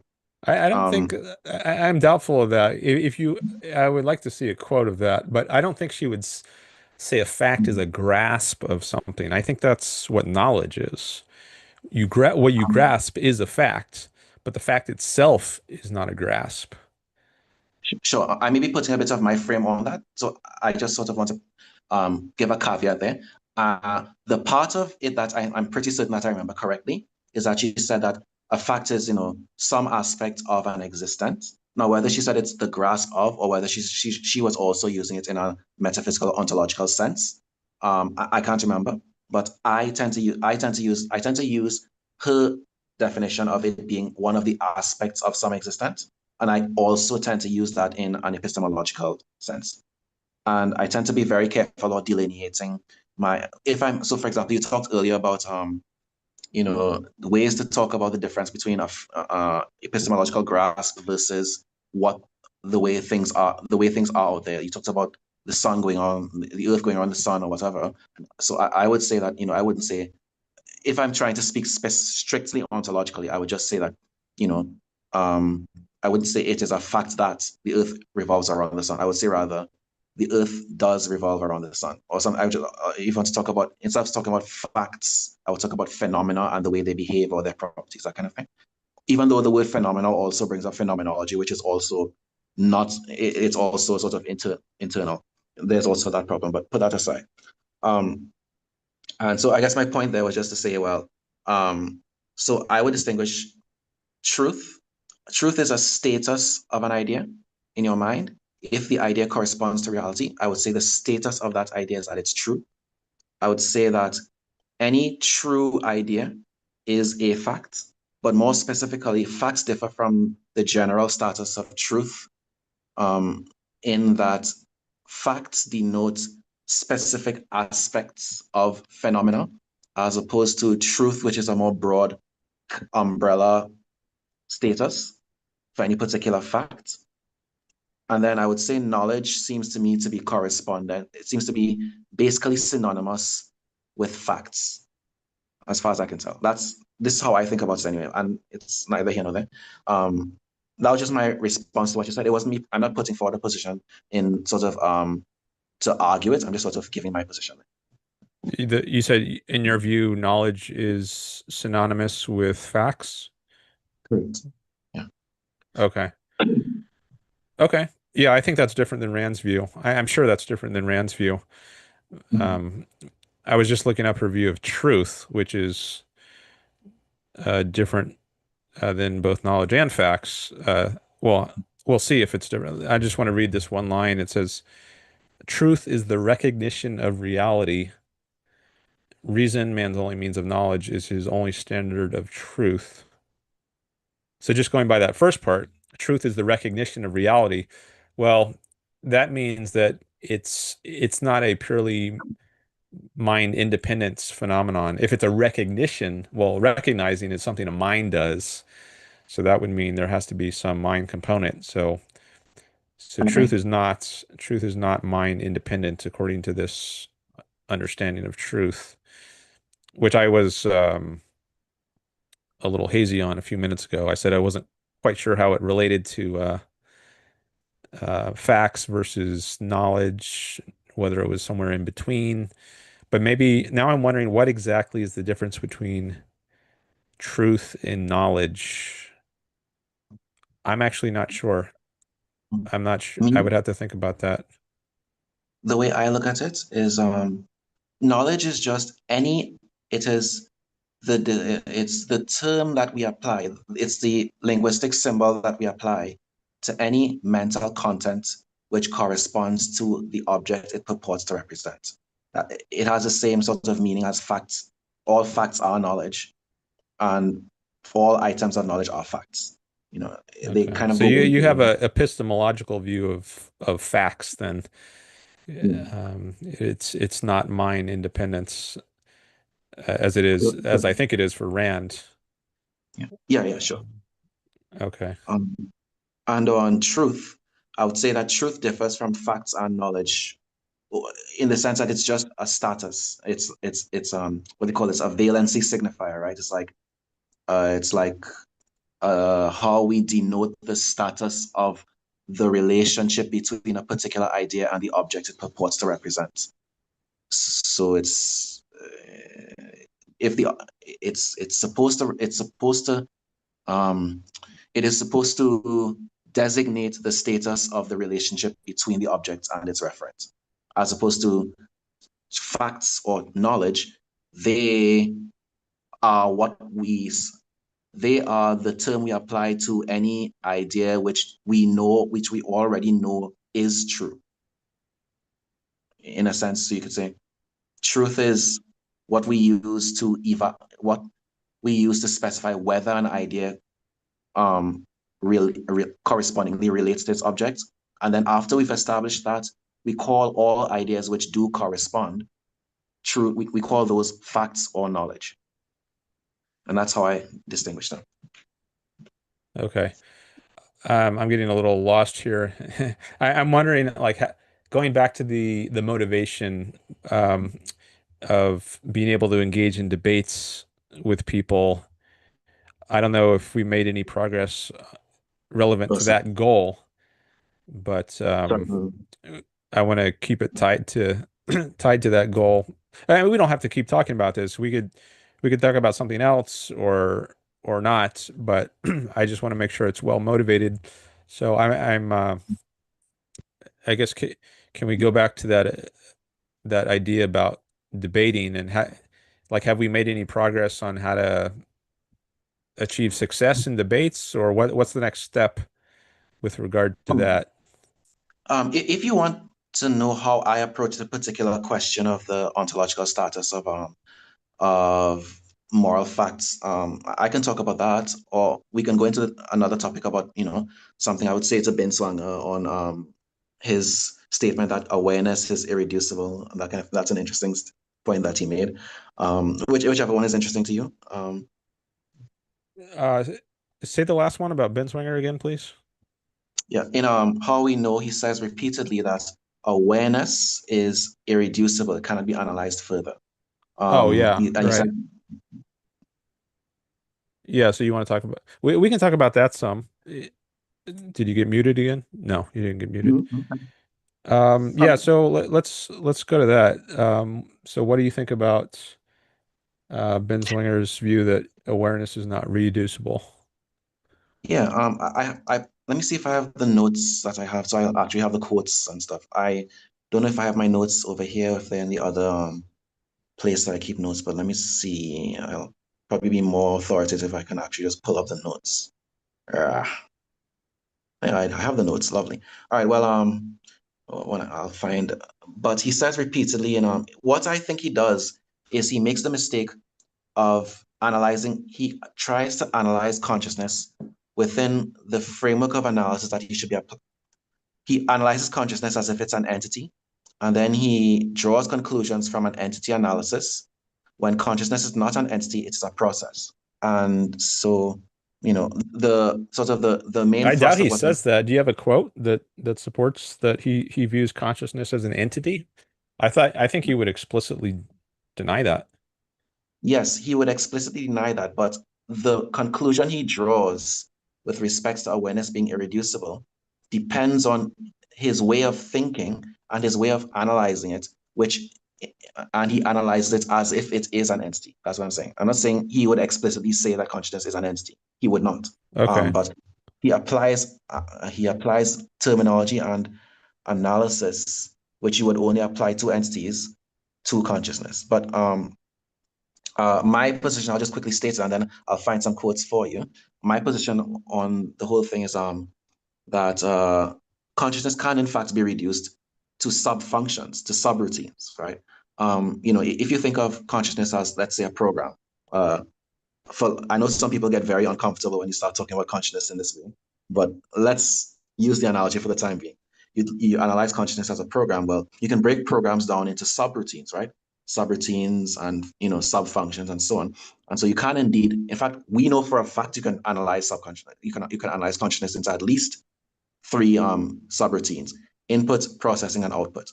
And then even within processing, you can break down processing into several subroutines. We know for a fact we can analyze, cognitive processing into, say, induction, deduction, simulation, imagination, evaluation.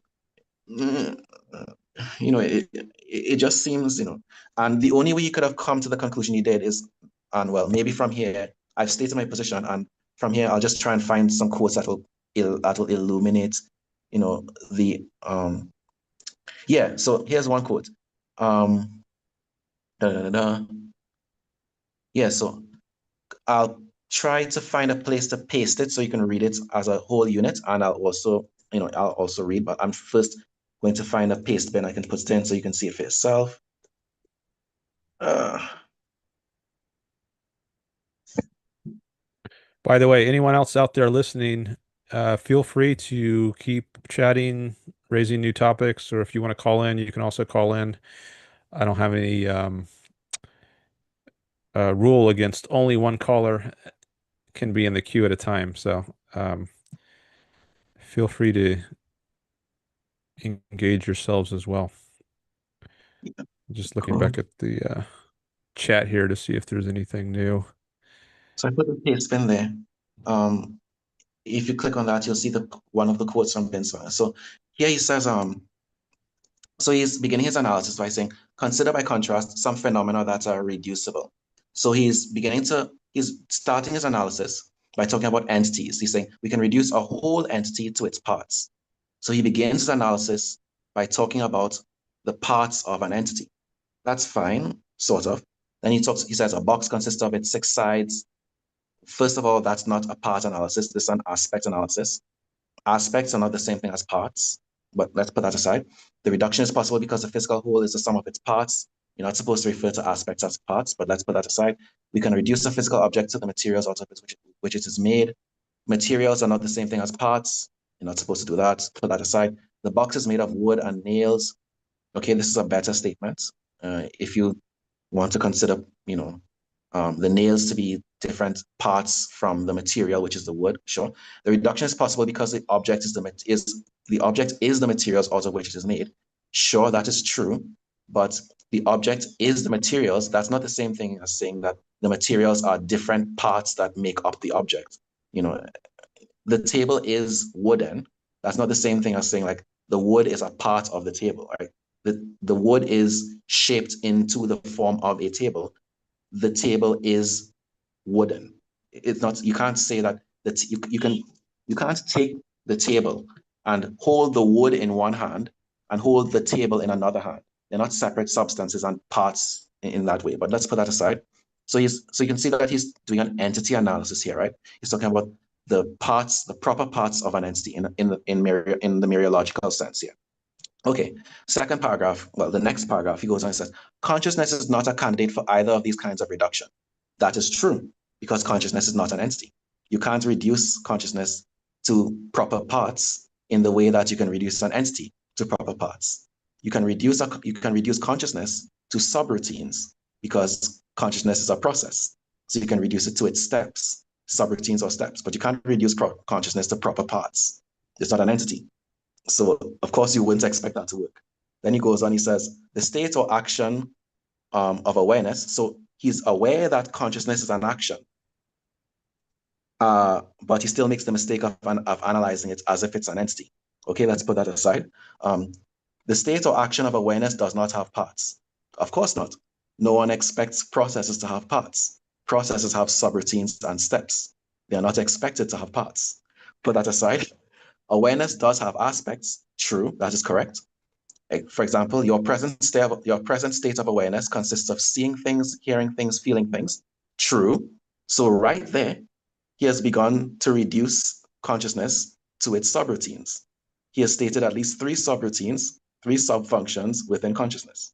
Okay, etc. But unlike parts, such aspects cannot be physically separated. Of course not. Of course, they can't be physically separated. Consciousness is not an entity. It's a process. You should not expect it to be physically separable in parts, part reduction. This was never expected.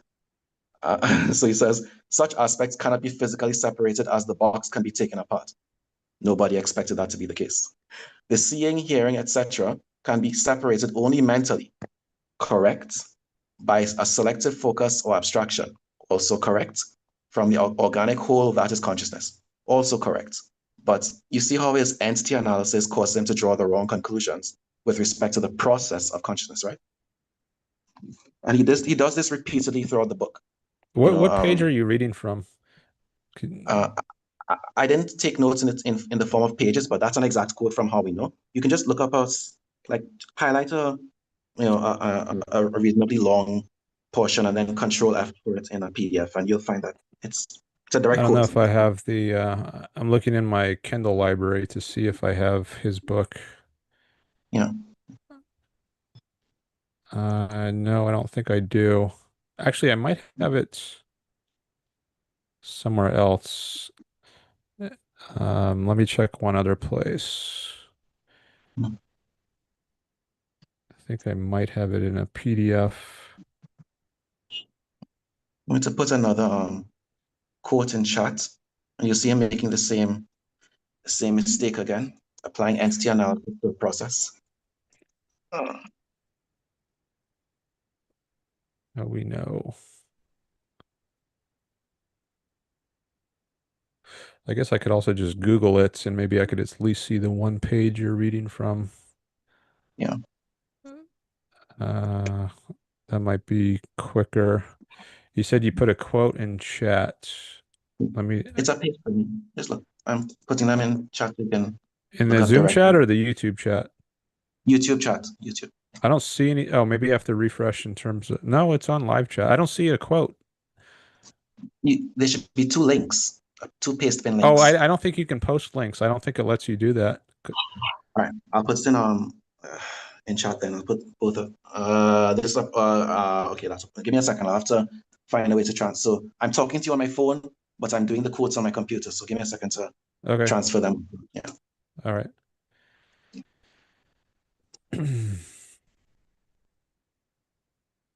I do remember there is a distinction between parts and aspects where parts can exist for they can exist independently, whereas Correct. aspects can't.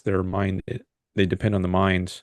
Like you can take the parts of a table, you can take the legs off of a table and the legs will still exist, but you can't Yeah. take the length apart from the table and just have length by itself. Correct. So, Yes. Yeah. so And Binswanger makes that mistake, which is very surprising to be honest. Um, we'll see. I'm not convinced he's made that mistake, but I want to see the actual passage, so maybe that'll give me a better idea of whether he does something like that.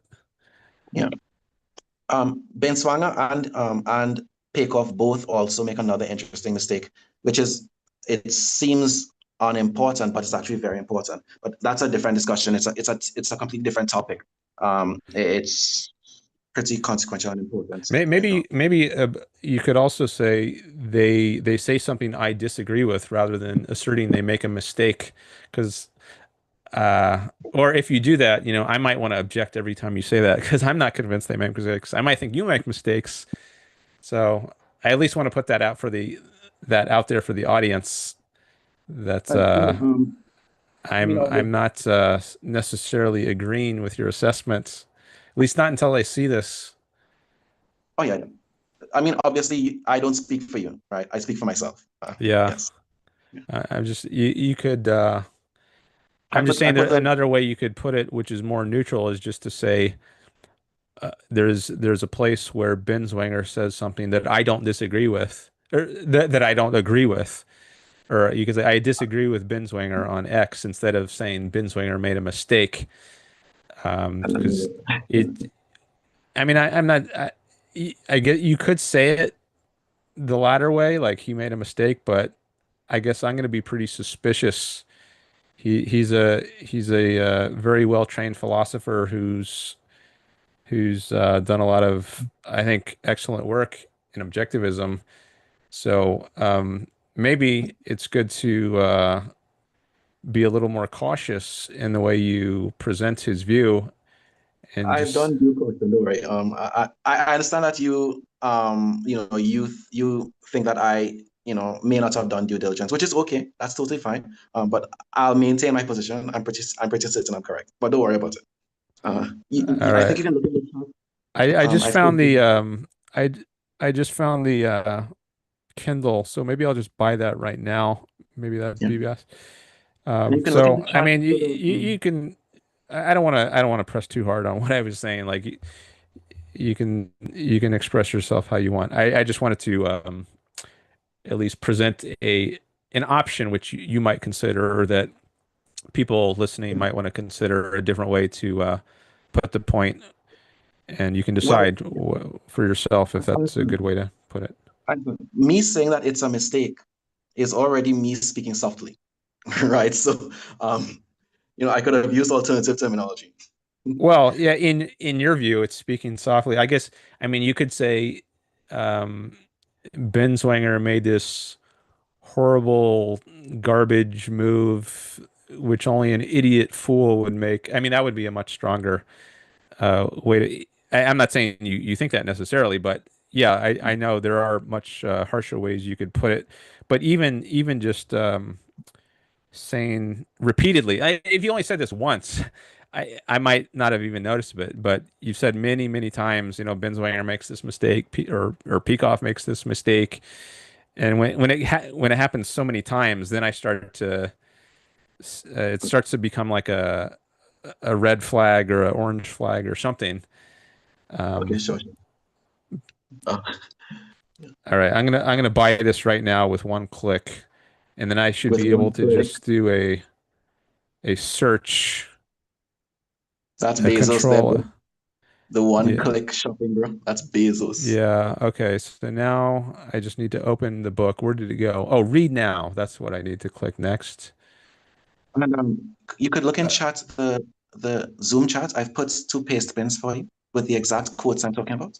Yeah. okay, I still don't see anything, so I don't know why. Oh, in the Zoom chat or the Yeah. YouTube chat? I put it in Zoom Oh, yeah, chat yeah, now yeah. for Okay, yeah, I see it in the yeah. there it is. And you could put them up on screen if you like and so on, People can see it and all that. Uh, okay. Yeah, maybe I'll well, now that I just bought the book on Kindle, I guess I could also share that. So, I'll search for this passage you sent me. Consider by some Consider by contrast some phenomena that are reducible. All right, let me copy that and then paste that into the search on Kindle. Okay, it says page 54. All right. And let me make this its own window. And notice that I didn't just kind of pick the quotes out by themselves, right? I pasted two whole paragraphs on that kind of thing, right? So I think I'm being reasonably fair by contextualizing it, right? So Okay. Now oh, it says page 53 now. Page 50. Oh, it's the way this is numbered is kind of confusing. Okay, I think I know where to look now. Page 54. Okay, I found it. All right, let me share this and first take a quick look at this other thing. Um, okay,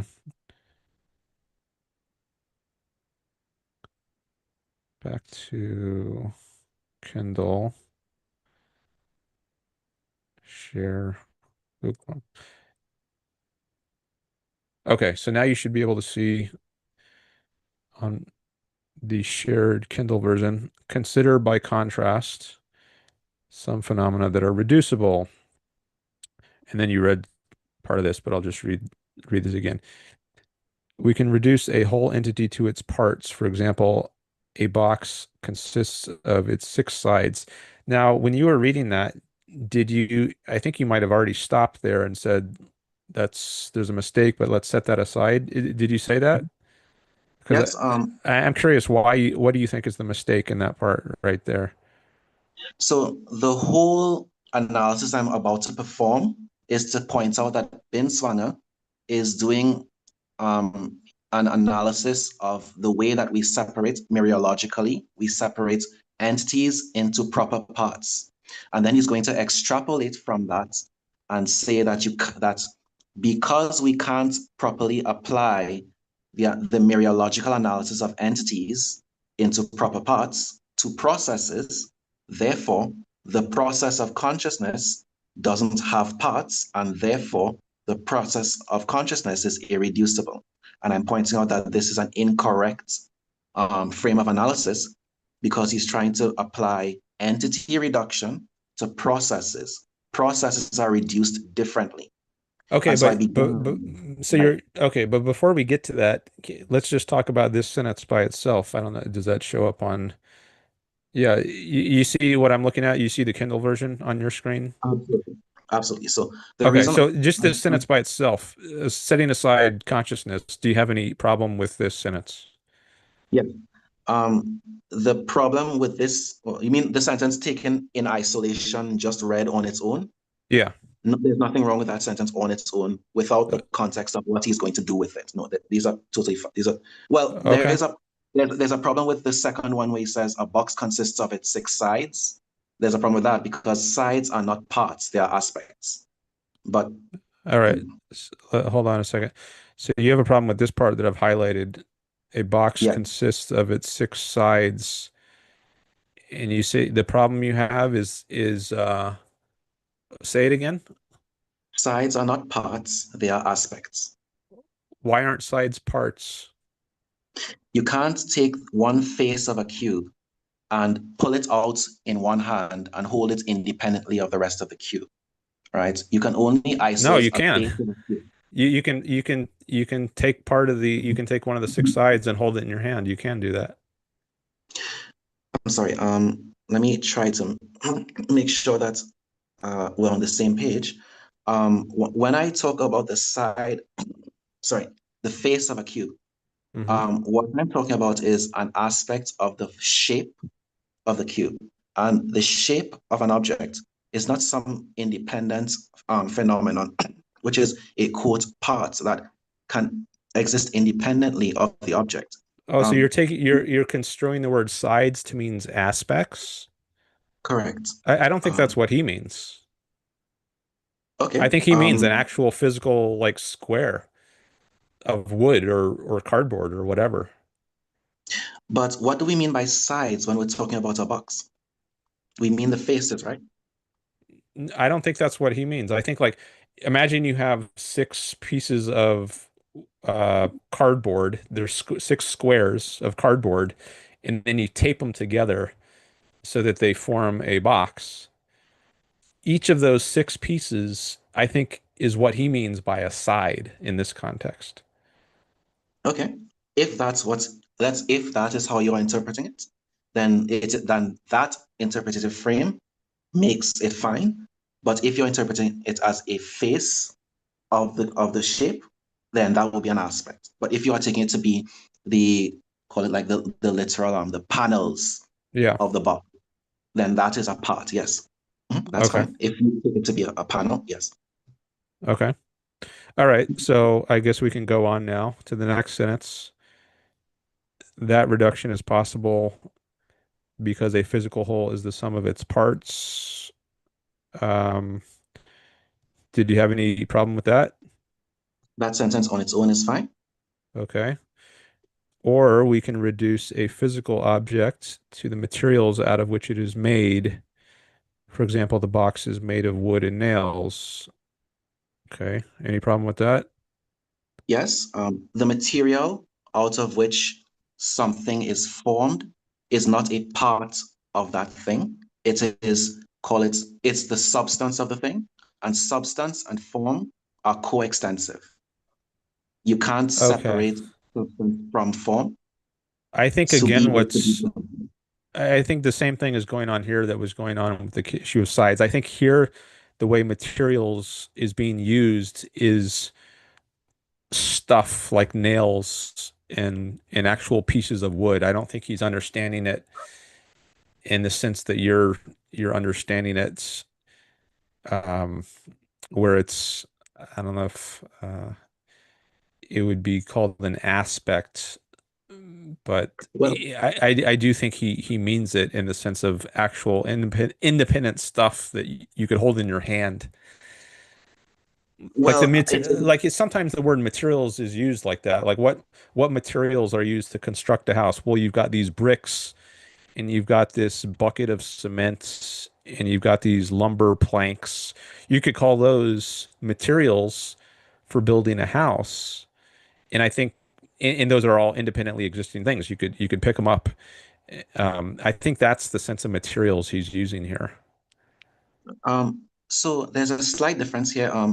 When assuming that Binswanger is speaking mereologically here, which he should be because the topic is of wholes and parts. And that is what mereology is. It is the subdiscipline of philosophy where we discuss wholes and parts. In this context, assuming he is speaking mereologically, then we would not be talking about aspects or parts here. Materials would be substance.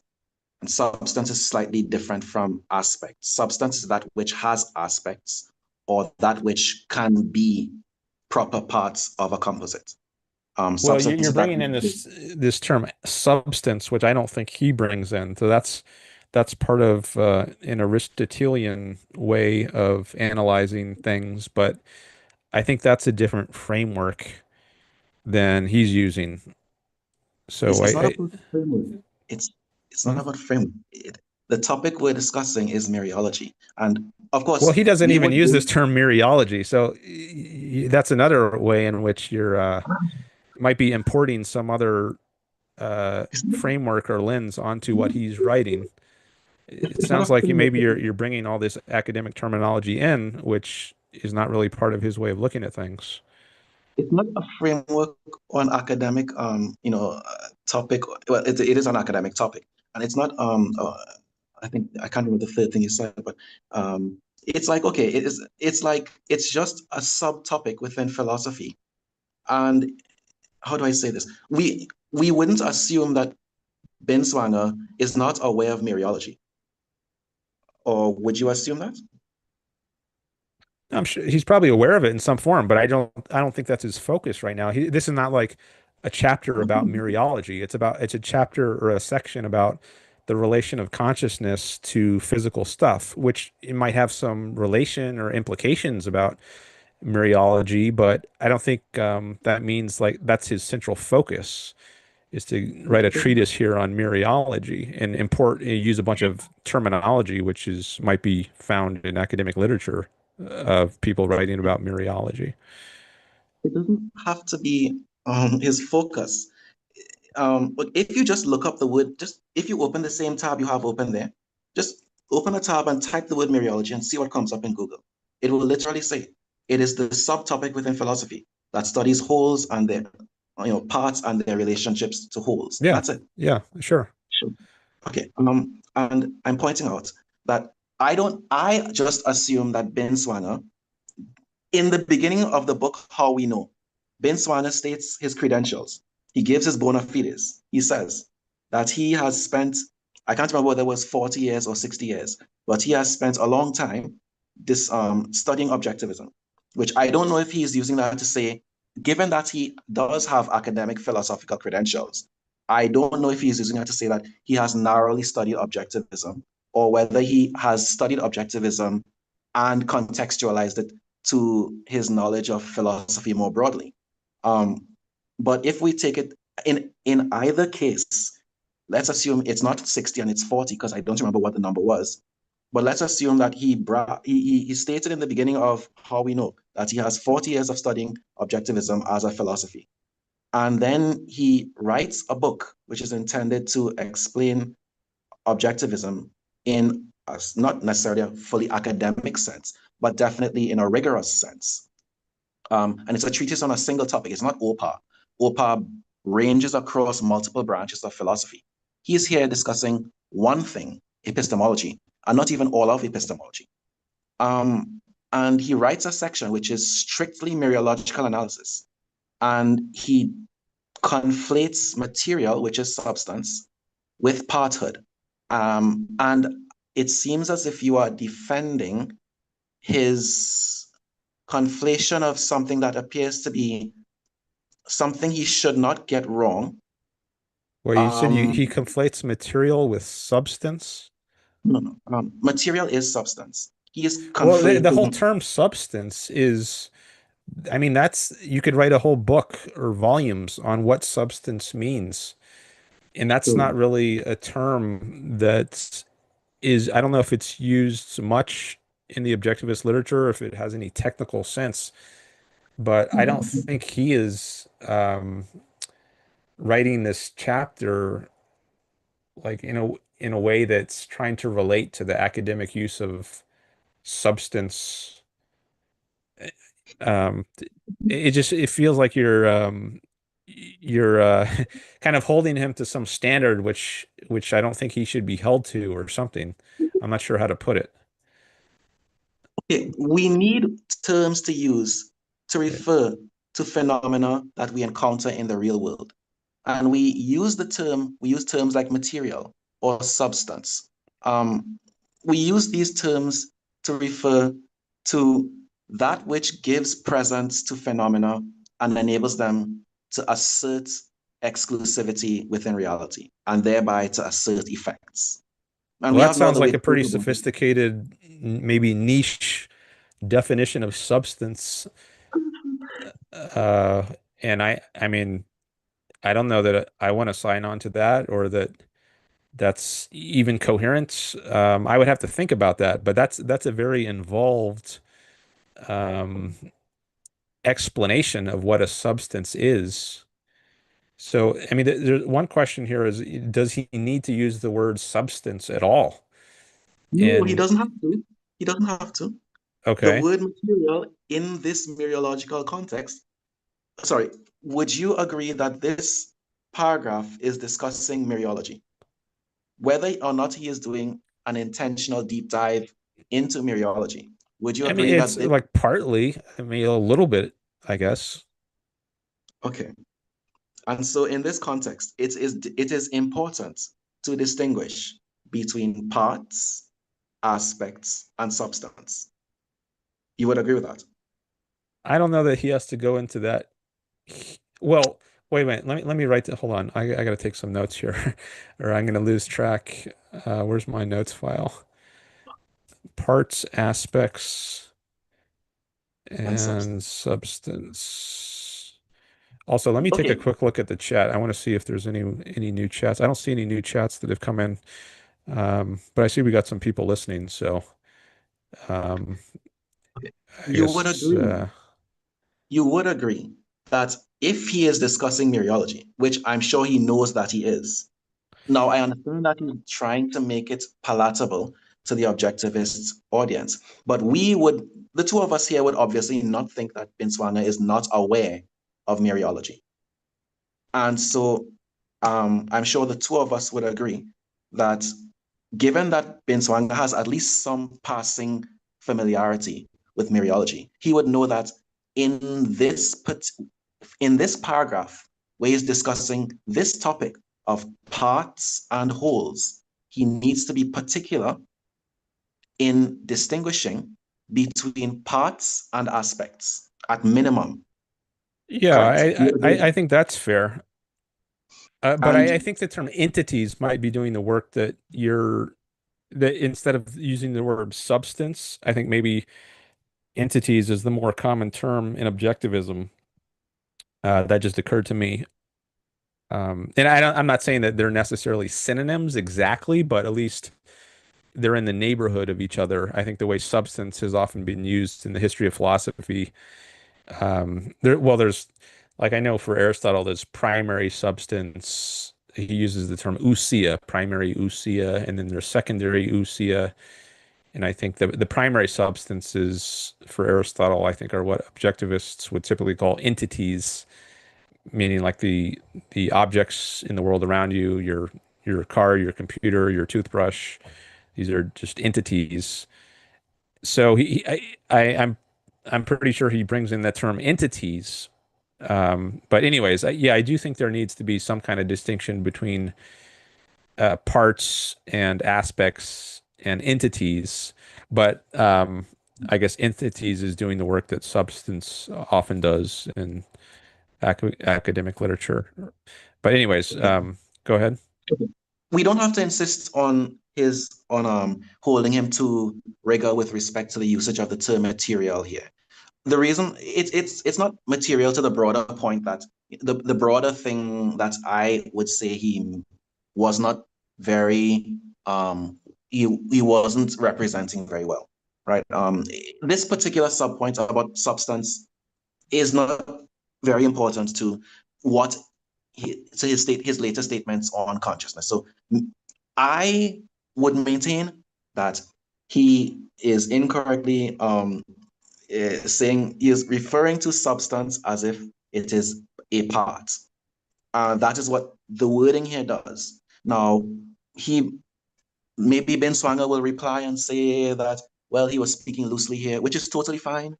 Um, Although, you would expect that in a book, which is a single topic book on epistemology, it shouldn't be that difficult to not say things.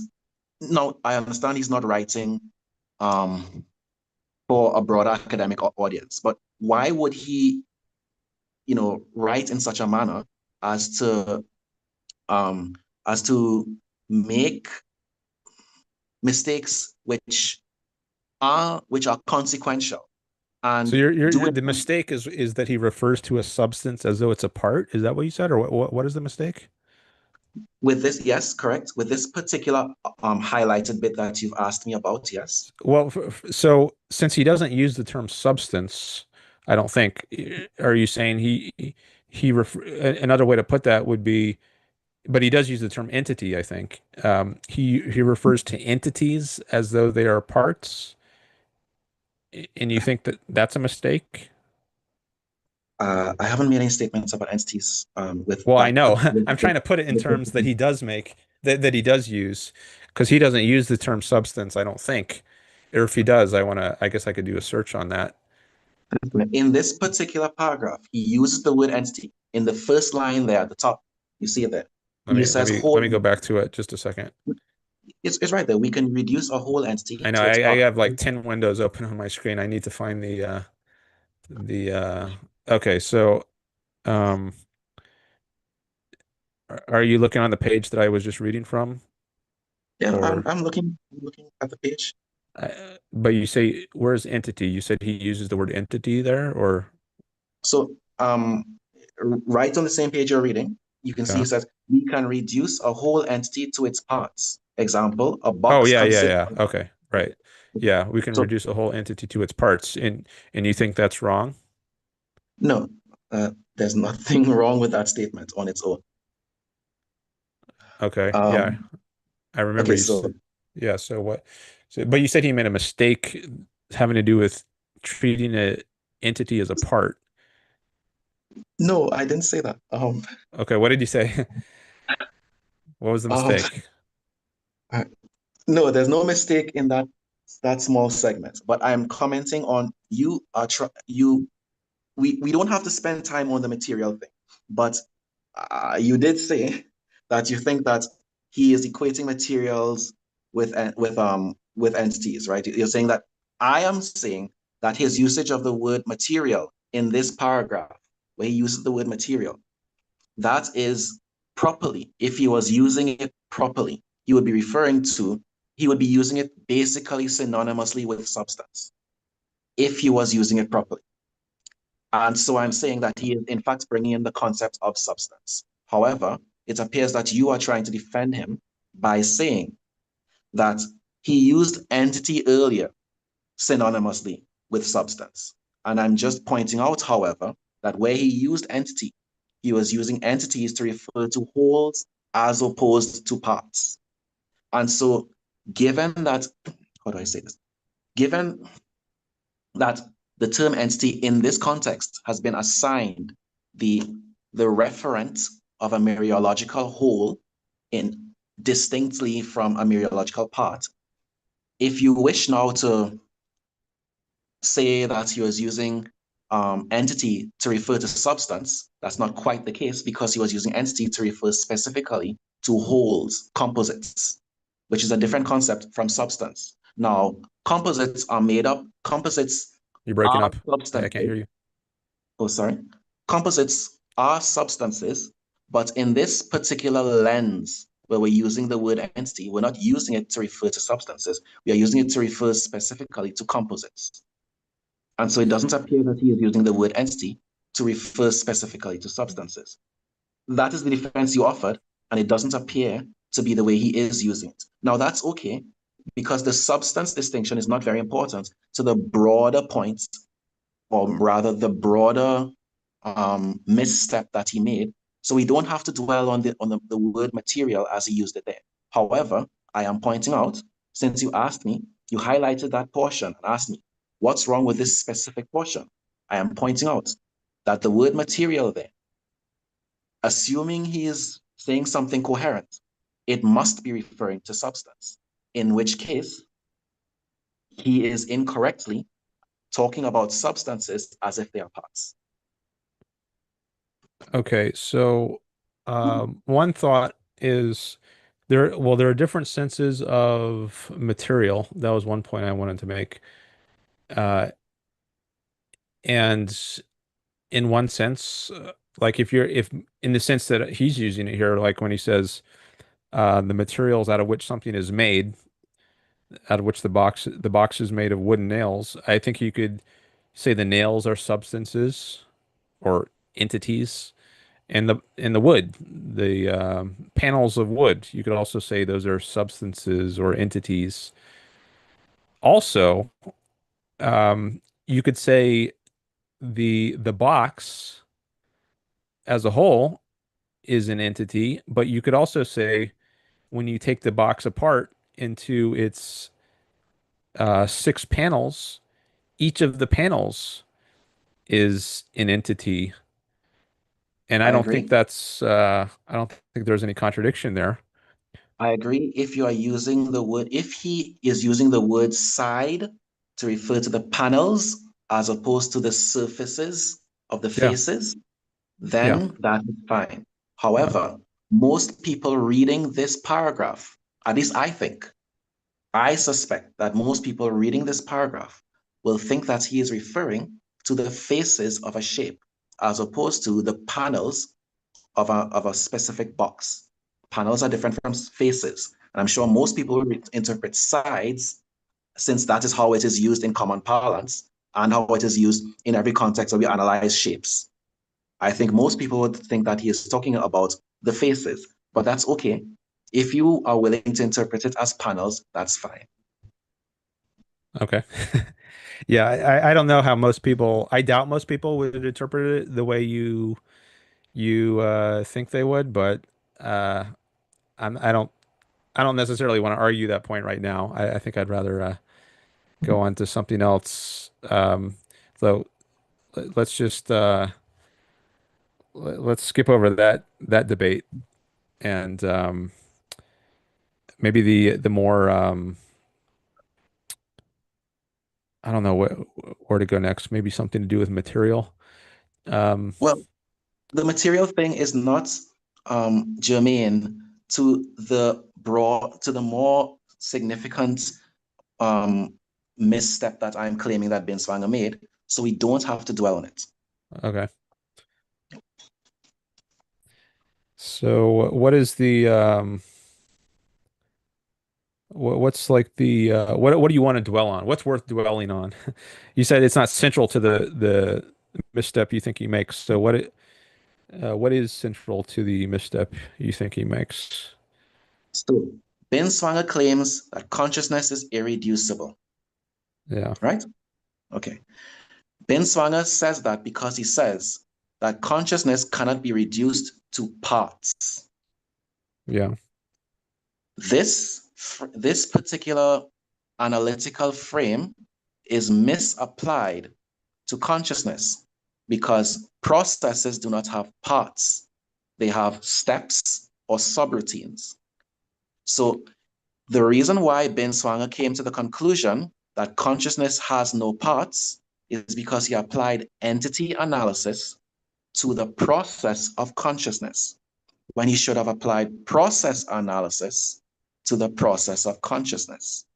So because he applied entity analysis to consciousness, he drew the incorrect conclusion that consciousness has no parts. If he had applied process analysis, he would have concluded that consciousness may have subroutines. And in fact, within that very same second paragraph, he did indeed list at least three sub-functions of consciousness, hence proving in his own statement that consciousness has sub-functions. and can be analyzed into those subfunctions. Hence, consciousness is not, in fact, irreducible. All right. For, let me go to the part where he, okay, is that the next paragraph? Let me read this. Consciousness is not a candidate for either of these kinds of reduction. The state or action of awareness does not have parts. See? But he's saying it does not.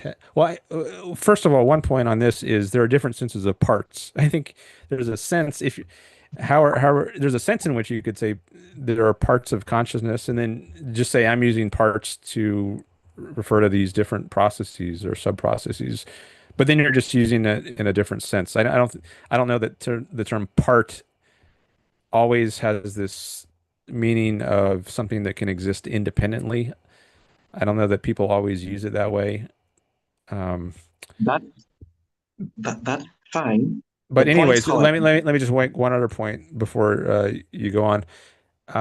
If his point is that in the sense of parts where a part does mean something that it could exist independently, like the panels of a box or the leg of a chair or leg of a table, and he's saying that that doesn't apply to consciousness, then he's saying that the parts whole analysis does not apply. I don't think that's him applying a a wrong framework to consciousness. If what he's saying is that that sort of framework does not apply here, and yes, it's but that's a category. That's a category error because to say nobody it ever doesn't apply, that's like saying like because we can't say if I say consciousness isn't the sort of thing that has weight, is that a category error? it is a category error if you use that to draw the conclusion You broke that up. it is a category error. It is a category error if you use that if you say that consciousness doesn't have weight, and then you how do I say this? I'm trying to think of how to properly analogize it. You say consciousness doesn't have weight, and then you still go ahead and apply analysis of mass and momentum to to consciousness. And using that analysis of mass and momentum, you then conclude that consciousness is not the kind of thing that conserves energy or something like that. The error is not that he merely states that the concept of weight does not properly apply to consciousness. That statement is perfectly fine. Rather, the error is that he goes ahead and still applies the kinds of analysis that you would apply to weight. He applies that to consciousness and Okay. extrapolates from weight analysis. He draws extrapolated conclusions about consciousness, which in your defense of him, you are saying that he is saying should not be done. Okay. I don't see that he's doing what I think you're saying he's doing, but let me just read some more of this and then we could talk more about it. So he says, consciousness is not a candidate for either of these kinds of reduction. The state or action of awareness does not have parts. Awareness does have aspects. For example, your present state of awareness consists of seeing things, hearing things, feeling things, etc. But unlike parts, Pause such here. aspects cannot be Pause physically here. separated as the box can Pause be here. taken apart. Hmm? See, pause here. You see what he's doing? He is applying the physical analysis of entities to consciousness. Now, you claimed in defending him, you claimed that he is saying explicitly that this kind of physical analysis is not appropriate to consciousness, and that's all he's saying. Rather, he is taking that same physical analysis and saying, because this physical analysis cannot be applied to consciousness, consciousness is irreducible. But this is an incorrect extrapolation because he is applying the incorrect framework of analysis to consciousness, to a process, because consciousness is not a physical, well, it is a process. It is not a physical entity. Well, he says it's not a candidate for these kinds of reduction. Maybe he would say you can. reduce it in some other kind of way, but at least not in these kinds of ways. In which case, the statement that it is irreducible is false. Well, depends what you mean when you say it's irre because I think if what you mean by No, saying it's irreducible is you can't reduce it in these ways, which maybe is what most people mean, maybe, maybe. that You're bending all over for him, bro. well, if you talk about materialists, like people in philosophy who do say consciousness is reducible, they are, I mean, they're typically, I think they're materialists or physicalists who do think along these lines, or maybe I don't know if that's it's right to say they do think their consciousness is reducible in these ways. Um, but there's trying to think of Okay, it's more obvious in the second quote that I pasted in the second paste. It's more obvious. I don't know. It's obvious here, but we're having difficulty accepting that it's obvious. So it's more obvious in the second one. is that a continuation of this quote? If I keep reading, will I get to it No, I from think this? it's I think it's probably on a totally different page. But Oh, I didn't take down page numbers, so all right. Well, you can just I read can do a it. search for it. But Yeah, hold on, before we go to that, I just want to look at this a little bit more. yeah. Or so so you think that because he says that awareness has aspects, that that means he should say it is reducible. To its subroutines or to its subfunctions. Yeah. In fact, he But lists does some of its subfunctions, does he not? okay, yeah, but like your awareness consists of seeing things, hearing things, Are those feeling not things, are etc. those not subfunctions? Would you agree that those are subfunctions?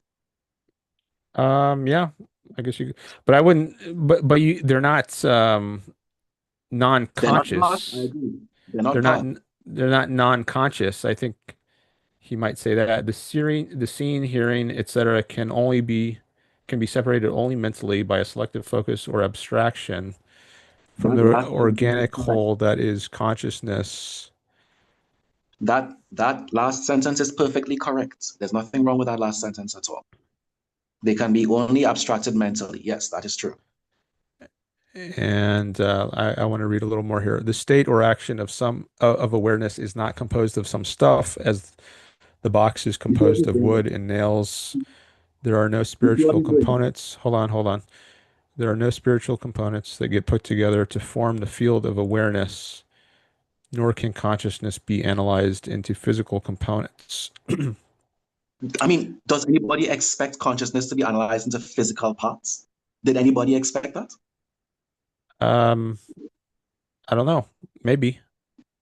I mean, so And if you're a materialist, you might say that a consciousness is physical stuff, maybe considered from a different perspective, like an introspective perspective. So there's no like a consciousness just is the brain, or the mind just is the brain.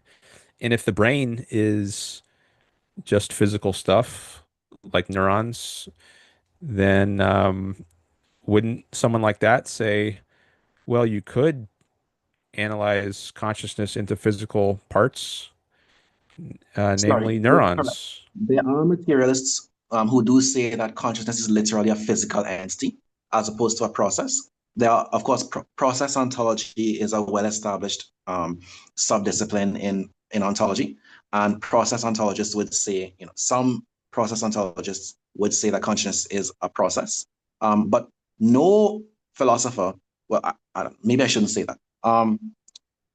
No, I can't even say no competent philosopher because that's not how philosophy works.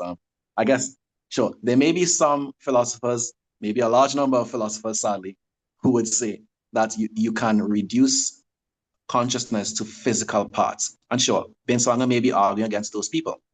But more importantly, if he is doing that, why would he maintain why would he extrapolate from the same framework that he's saying should not be used to draw the conclusion that consciousness is irreducible? Should he not reject the same that same framework of analysis that he is saying is incorrect?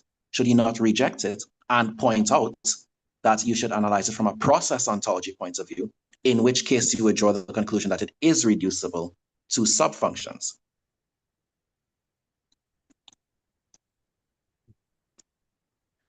Okay, so you're bringing in this idea of a process ontology uh as opposed to a substance ontology. I mean, what is the They don't have to be opposed. It's just from a substance, from a process ontology analytical framework, you would be able to analyze consciousness into subfunctions. That's all. They don't have to be opposed to each other. Okay, hold on. Let me get my bearings here. Um, It, it's not difficult. It's just he literally lists subfunctions of consciousness and said hold on. I want to look at the chat for a minute, see what new is going. Matthew Stroud is here. Um, all right, I don't know if I want to read this because it's kind of an insult. Um, he I deal with says, insults all the time, bro. It's fine. I fight people on the internet. Don't worry. um, I didn't hear what you said. You broke up a little bit. It's fine. I don't mind if you read it out. I'm seeing it No, in the chat I don't really want to. I don't really want to read insults. I mean, maybe sometimes, but myself.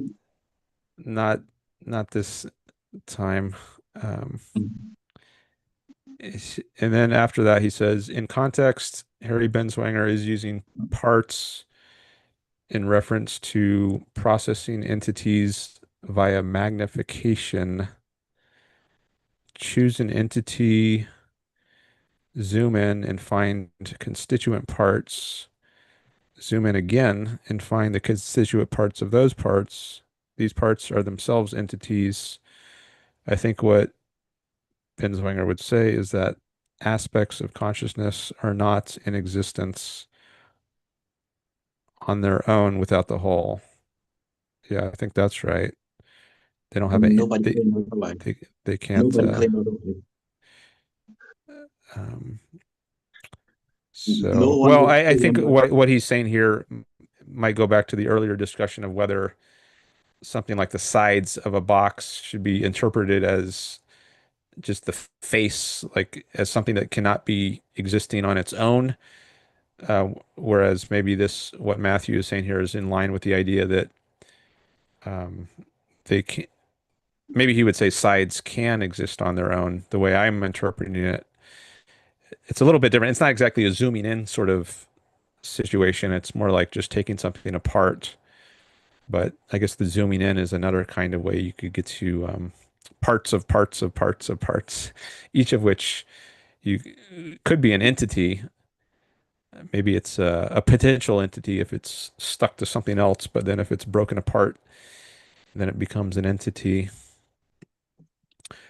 All right, I just Okay. wanted to take a little break and look at the chat for a minute. Yeah. What time is it? It's now almost 3:45. I started almost 3 hours ago. Um, Oh, thank you. I'm sorry. I'm not sure how long I want to go today. I wonder how. Oh, we got 8 people watching now. It says it's going fluctuating up and down. Um, I wonder what the chat thinks about all this. Feel free. I guess Matthew has chimed in a little bit, but I guess most people are just listening. That's okay. But I mean, I want to talk about things that are interesting to the chat, but that's not my only consideration. So I guess if I'm really into a conversation, I'll continue it regardless of how interested the chat is. But it is at least something I like to consider. Joe Broomer, a new person, just came into the chat. Hi, Joe. He says, I like that you're talking about consciousness. Obviously, you're not a Christian, but David Bentley Hart has a really interesting book on this called All Things Are Full of Gods. Okay. Well, you're right that I'm not a Christian. Is this David Bentley Hart? Is he a Christian? Does he mean I wonder what he means. All things are full of gods. Maybe I have to read the book. Anyways, thanks everyone for being here. Thanks for the likes on the stream. Thanks for any shares, subscribes. If you want to jump into this conversation, you are welcome to. Or if you want to start a new topic, you can raise other issues in the chat and maybe I'll jump to that. Or you can also call in. I'm also thinking about how long do I want to stream today. Oh, Joe says yes, he is. He is a Christian. Okay. I wonder if you're a Christian. If you want to say, you don't have to say, but maybe that would give us something to talk about. So, how are you? How are you feeling, Latent Prion? Do you want to keep going on this, or what? I think it's more up to you and what you think is best for your stream, you know. I didn't expect that I thought it would be the plain reading is is quite it's quite trivial to me, and I thought that I didn't think that it would be this difficult. Oh, I didn't think there would be this much reinterpretation. I'll be okay. honest. Yeah, I guess so. That was a surprise to you that I would push back on some of these, how to interpret some of these sentences. Yeah, I definitely did. Because you were saying as you were reading it, and it seemed like you were interjecting after almost every sentence. This is a mistake, but let's set that aside. This is a mistake, but let's set that aside. It's like, wait a minute.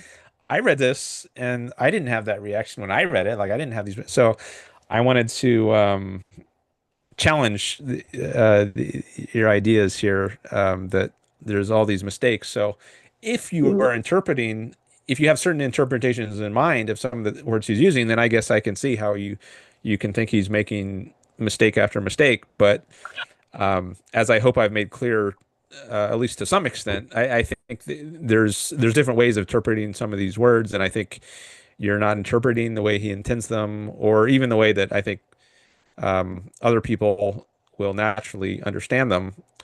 So I did want to Um, put some pushback on that, but we I can. don't mean to, Oh, go ahead. Go I ahead.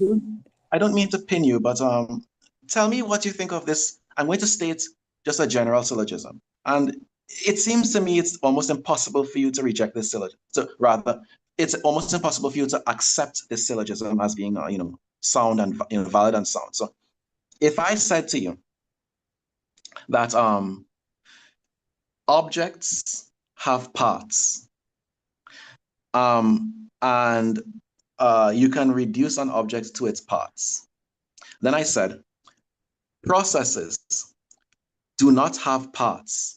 Therefore, processes are irreducible. Would you see anything wrong with that line of reasoning? Let me write this down.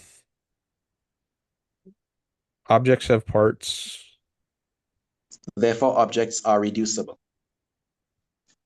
therefore objects are reducible Then I to say their. to you, Okay. processes do not have parts. Therefore, processes are irreducible. Would you Okay. see any problems with this line of reasoning? Mm, objects have parts, therefore objects are reducible. Processes do not have parts, therefore processes are reducible, Are irreducible. are are irreducible. That's actually I guess there's two separate pieces of reasoning because there's two therefores, and therefores signify a conclusion. So you have a premise and a conclusion, and then another premise and another conclusion. So there must be some silent implicit premise because you need to have, I think, multiple premises, at least two premises to reach a conclusion. So um, Well, if you say objects have parts, therefore objects are reducible, that has the implicit premise that if something has parts, then it's reducible. So that's, I'm going to fill in that implicit premise if something has parts. then it's reducible. So the full reasoning would be objects have parts. If something has parts, then it's reducible. Therefore, objects are reducible. Mhm. It's like if what would be, I guess, to put it in categorical logic form, I'm thinking it's like all A are B, C is A, therefore C is B. I think that's a valid form. I think I analyzed that right. Yeah, that sounds great. That's great. I'm just rearranging it. I'm putting the universal premise first. All like if something has parts, then it's reducible. That can be changed into all things with parts. There's no trick. There's no trick in the first part, and there's no trick in the second part. Well, there is a trick in the second part, but the first part isn't the tricky one. It's the relationship between the two and a particular part of the second part. Okay, hold on a There second. wasn't supposed to be anything tricky in the first one. I'm just trying to formalize this. All things with parts are things that are reducible. Um, and then s- I guess objects are things with parts, and then therefore um, objects are reducible. So objects, that seems okay. Yeah, I think that's It's the form perfectly that I. fine. And then Perfectly fine. the second one has the same or a similar form processes. So that's like saying all processes are not things with parts. That's actually not a valid Boom. form because are Yeah. not is that's not one of the standard. Like you can say all S are P, but you can't, or you could say no S are P, but you can't say all S are not P, where S is subject and P is predicate. Um, I mean, I'm doing like all this Aristotelian logic is coming back to me. It's been a few years since I've thought in terms like this. But you were oh, so I didn't Well, so you're asking, do I have any problem going from the first part of this to the second? Um, but they're oh, so what is the implicit premise in the second syllogism? well, Processes do not have parts. Um, oh, but before I can do that, I guess I have to change it to a valid form. I can't say all S are not P. it's a, You want to jump in and say something, it sounds like. Go ahead. no, it's not that complicated. If you want to, the, you can formalize it if you want, but it's not supposed to be this involved. But it's not an issue if you want to formalize it. I'm trying not to interject and sort of state what I think is the problem. I want to see what you will do with it. So maybe I'll just leave you alone. Sorry. Keep. Okay. Then maybe I'll continue here. Actually, let me come back to look at the chat, see what's going on in there. Oh, Godspeed is back. Greg Lewis is back. Um, Matthew says we could say some processes are reducible and some are not. Depends on the process. At the indivisible level of matter, energy entities are also irreducible. Godspeed says he's finally back, had some work to do. I'll get whatever I missed on the playback. And Greg says entities act. There are no actions apart from entities. Otherwise. Is not the process in action. Sure. Um, yeah, I think the process and action are synonymous, or at least No, they're not synonymous. close. Close, but not synonymous. But I do agree with you, Greg, where you say no actions apart from entities. Like you can't just have running without the thing that's doing the running, the entity who's doing the running. Absolutely. I think earlier in the And conversation, I even quoted I quoted David Harriman saying, entities exhaust the inventory of the universe. There is nothing else to talk about. I agree fully. I think that might be one of those statements where you could say yes and no. Like in a sense, yeah. They're like maybe to flesh it out a bit more, you could say they're the primary entity, but um I mean there are aspects, there are actions, but they're derivative sort of things, derivative existence or phenomena or entities. Actually, maybe you could use an entity in a very broad sense where it just means existence. But I know that Rand does distinguish. There's a more specific sense of entity where it's like a rock or a table. Um, it's not just anything that exists, whether or not it's like something you could hold in your hand or some mind independent object. Anyways, we've been going down. I don't know if I should call it a rabbit hole or what, but um, maybe I can keep going down it a little more. I mean, I don't see anyone else bringing anything up in the chat. If someone else had something in the chat they want to really talk about, maybe I would switch topics, but it looks like I don't see anything there. So, and I'm not like I had that Reddit thread I mentioned earlier. Maybe I would talk about that, but um, I guess I'm okay continuing on this, at least for now. We'll see how long. I'm always deciding like how to balance my topics, like how much time do I want to spend on what topic, and sometimes I do like going really deep into something. But anyways, you all Don't let can me let me hold you know. up. Don't, What's don't that? let me hold you up. Don't let me hold you up if you have another topic that will keep this Oh yeah, like I don't more really feel engaged. like I need to switch to another topic. I just every once in a while I like to consider whether I should and see what's going on in the chat, and maybe that'll influence my decision. But for right now, I think I'm okay sticking on this topic. So let me just go back to that screen where I was writing down these two reason syllogisms, or maybe the second one needs to be reformatted first because it was I got into the form of all S are not P. So I think processes do not have parts. So I think I have to convert that to be no processes have are things with parts. Okay, I'm going to go with that. And then there's got to be an implicit premise.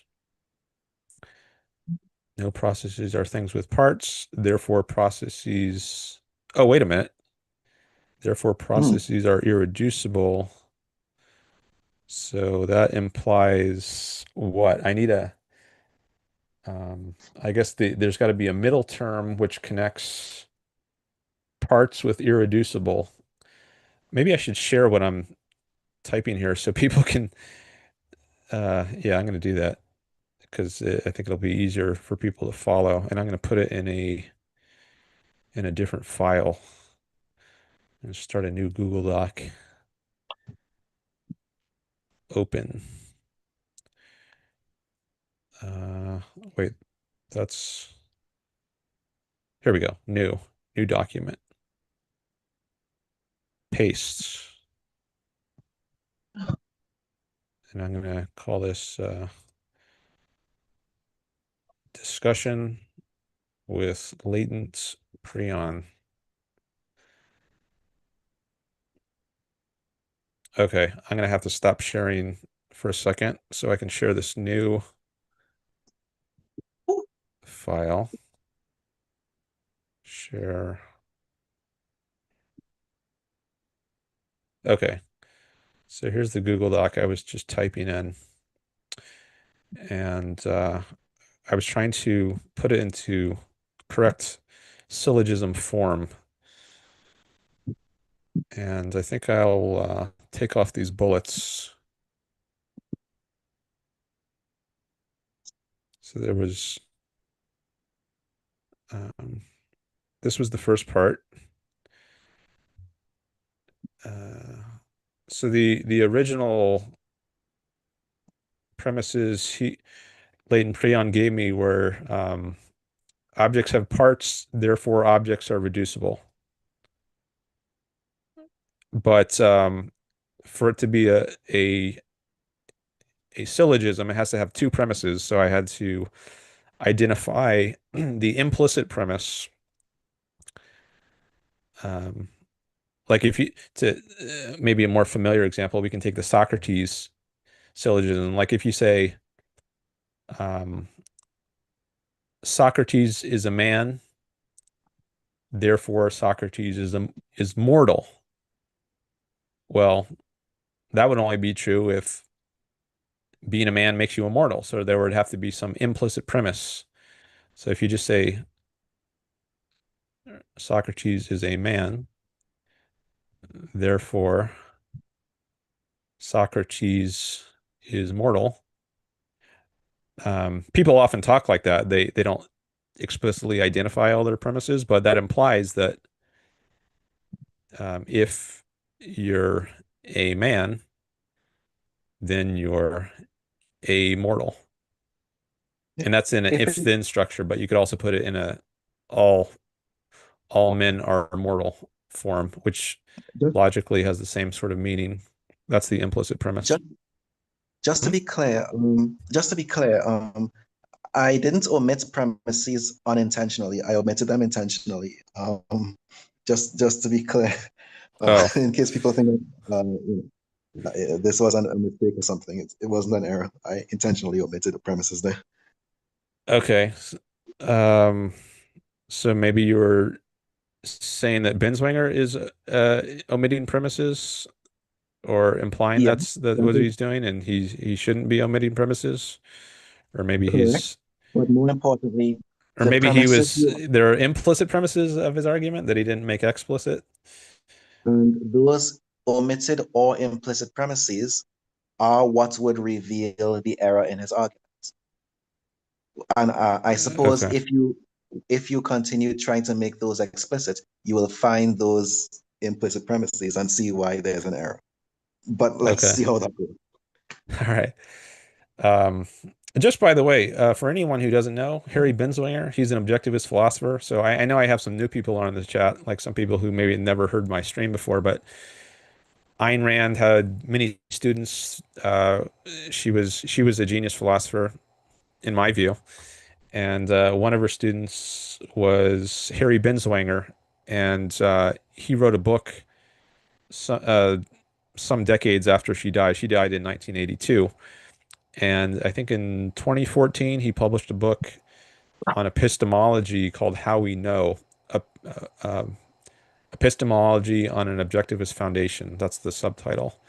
And that's what I was reading from that Kindle book that I had on the screen. So that was Harry Binswanger's book on epistemology. Although the first chapter of it is more on metaphysics, it's just kind of setting the groundwork for the rest of the book. And that's the chapter in which he talks about consciousness being irreducible. And anyways, I just want to give that context for anyone who's coming on the scene new here and doesn't know who these people are, what we're talking about, like how they relate to Ayn Rand, which I advertise on my channel as being like the main theme of this discussion. So this is one of Ayn Rand's students who wrote a book, and then Leighton Prion, he has some critiques of Harry's book, and that's what we're going through. And we're just trying to analyze the logic of some of the parts of the claims, and or we're analyzing the logic of some of the claims in Harry Binswanger's book. So I'm trying to get straight on some of that now. But I might need a break. Let's see what. Um, Let me go back to the chat. Joe, he says I can convert you to Christianity, but we can save that for another day. Wow, that's quite a claim. That might be fun. Um, Matthew says the inputs to the syllogism must be correct with reality, or the output is nonsense. Okay.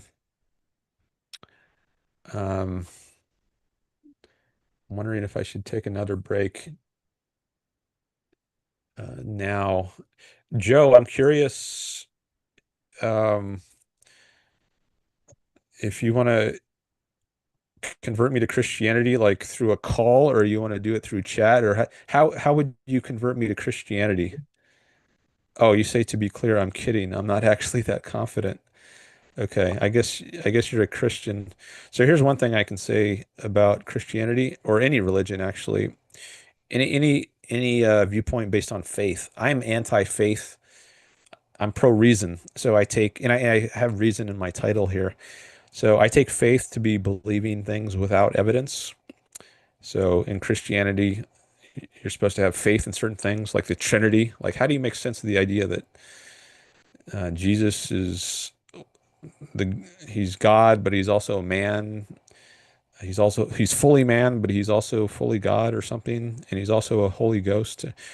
Well, you just have to take it on faith, right? There's some things you can't make logical sense of, but you just have to take it on faith. And I'm opposed to that, so I don't think you should take anything on faith. You should only believe something if it makes sense, if you have evidence for it, and it makes logical, rational sense. You shouldn't just accept it, even if it defies logic, defies reason, defies the evidence of your senses. And since Christianity calls for taking things on faith, at least some things, I don't accept Christianity. And there are other critiques I can make. That's just a problem I have with its epistemology, having to do with its view of knowledge, how you know things. But I could also critique it from an ethical point of view. I'm pro-egoism, opposed to altruism and self-sacrifice. But more fundamental, I think, is the epistemology, the view of faith. So Greg says you make sense in quotes of it by suspending reason.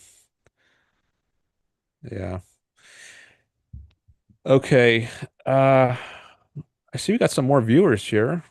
So thanks for coming by, everyone. Thanks for the likes. Um, I did pick up some more subscribers in during the last stream, and that was great to see. Always looking to grow the channel. Want to get up to 1,000 so I can monetize my channel. Uh, see if it's still at 926 subscribers. That's where I'm at now. All right, so I guess I can. I'm kind of curious about being converted to Christianity, but he said he was just kidding, so maybe he's not really going to try that. But anyways, I'd be curious to hear if you want to elaborate on that or what you think about what I just said about faith. Um, I guess if you're going to convert me, you have to appeal to my reason. That's the only thing that would work. But if part of your view is that you have to throw reason out, then that's not going to work. All right. I do think I need to take another break. Latent Prion, I don't know if you want to stick around, but I do need to take another break for a few minutes. What do you think? Well, it's fine. I'll just ask one question before I go, and I think I'll take my leave. Okay. Let's agree that if you interpret Binswanger's statements about Mariology and you interpret his subsequent extrapolations to process ontology. You take the way that he applies Mariology to process ontology and the way he sort of unifies these two fields in an innovative way. Um, let's say that you interpret it very charitably. Irrespective, would you agree that his usage of let's say not terminology? Would you agree that his wording is sloppy? Is sloppy? Yes. No, I wouldn't agree. Okay. Well, I mean, I would maybe if think I read it a bunch of times, I would have a different view. But at least now, and I've read his book before, and I think I've read this chapter multiple times, and no, I don't think his wording is sloppy. okay. Okay. Do you think that the the reasoning or the wording that you saw there is what you would expect of a person who claims to have done at least 40 years of study of objectivism? Would you think this is the level of rigor that you would want in the books that he publishes as one of the leading and representative voices for objectivism? I don't have a problem with it. I think it's good. Okay. It's a good book. I think there's a lot of pseudo rigor in academia. Like people often will try to turn everything into symbolic logic and think that if you don't do that, then you're vague and you have ill-defined terms and all that. But I think academia often primes people to have a distorted view of what good thinking looks like. And then they will come to Ayn Rand. And I've heard people say similar things about Ayn Rand. Like she doesn't write rigorously. Um, but I think that is likely just a sign that they have an understanding of what good thinking looks like, which I don't agree with, or that Rand doesn't agree with. So maybe that's some of that is what's going on here, and you think he's not rigorous because you have a different view of what good thinking looks like.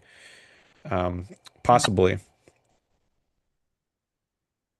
Would you say that his conclusion, would you agree with the conclusion that consciousness is irreducible, especially given that he lists three sub-functions that you can reduce consciousness to? Would you say that his conclusion that consciousness is irreducible is correct? Uh, Given what he means by irreducible, yes, I think so. Because I don't think he would say that the fact that you can identify these aspects or sub-processes of consciousness means that consciousness is reducible in the relevant sense of reducible. Okay, well, this was very refreshing and I really appreciated the talk. I guess I shouldn't hold you back from going on your break. I really enjoyed your time and I very greatly appreciated your engagement and, that you spent this much time with me. Thank you. Sure. Thanks for calling in. Yeah. All right. Enjoy your day. Have a good day. All right, you too. Bye-bye. Yeah.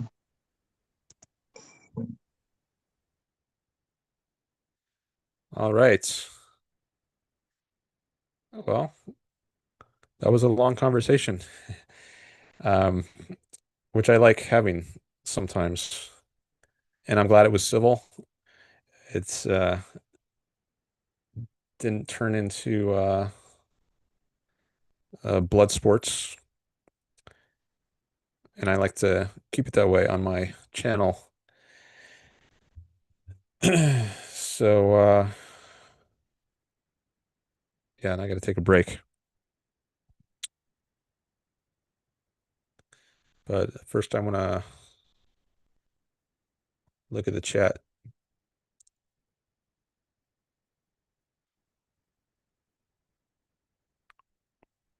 Matthew says atoms do not imply chairs, and chairs do not imply galaxies.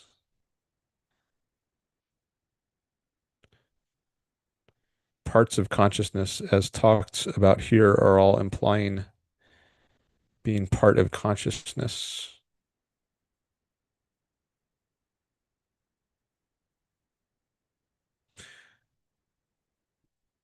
Latent Prion says, "Oh, Dan, I will never be uncivil."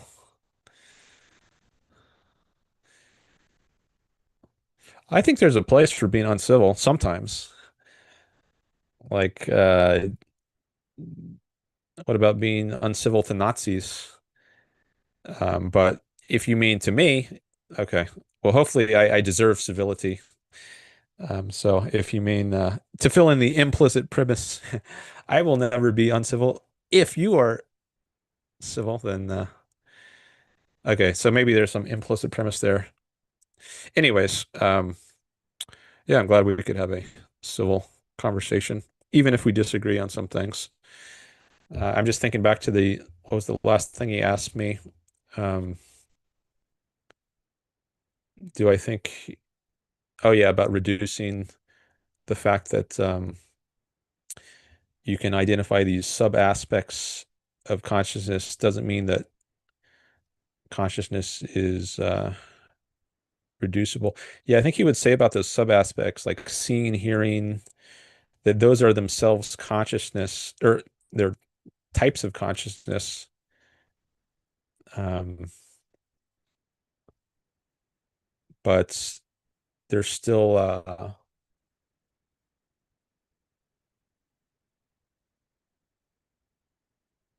yeah, so what's more basic is seeing and hearing and tasting more basic than consciousness, or is consciousness more basic than seeing, hearing, and tasting? Like in one sense, you could say like if you're a child learning these concepts, you learn the words see, hear, taste before you learn the word consciousness. Consciousness is a more abstract term, which I guess many people, at least, or primitive people, might never grasp. So you might think there's a way in which um, seeing and hearing is more basic, like in terms of the order of knowledge, but there's another sense, maybe an implicit sense of grasping something where consciousness is more basic. And there, like Ayn Rand says, consciousness is an axiomatic concept. You can't analyze it in terms of something that's non-conscious. Um, so maybe that's what I was trying to, the point I was trying to make. Like you can break down consciousness in a sense by into like seeing, hearing, and tasting, but you're not breaking consciousness into something that itself is non-conscious.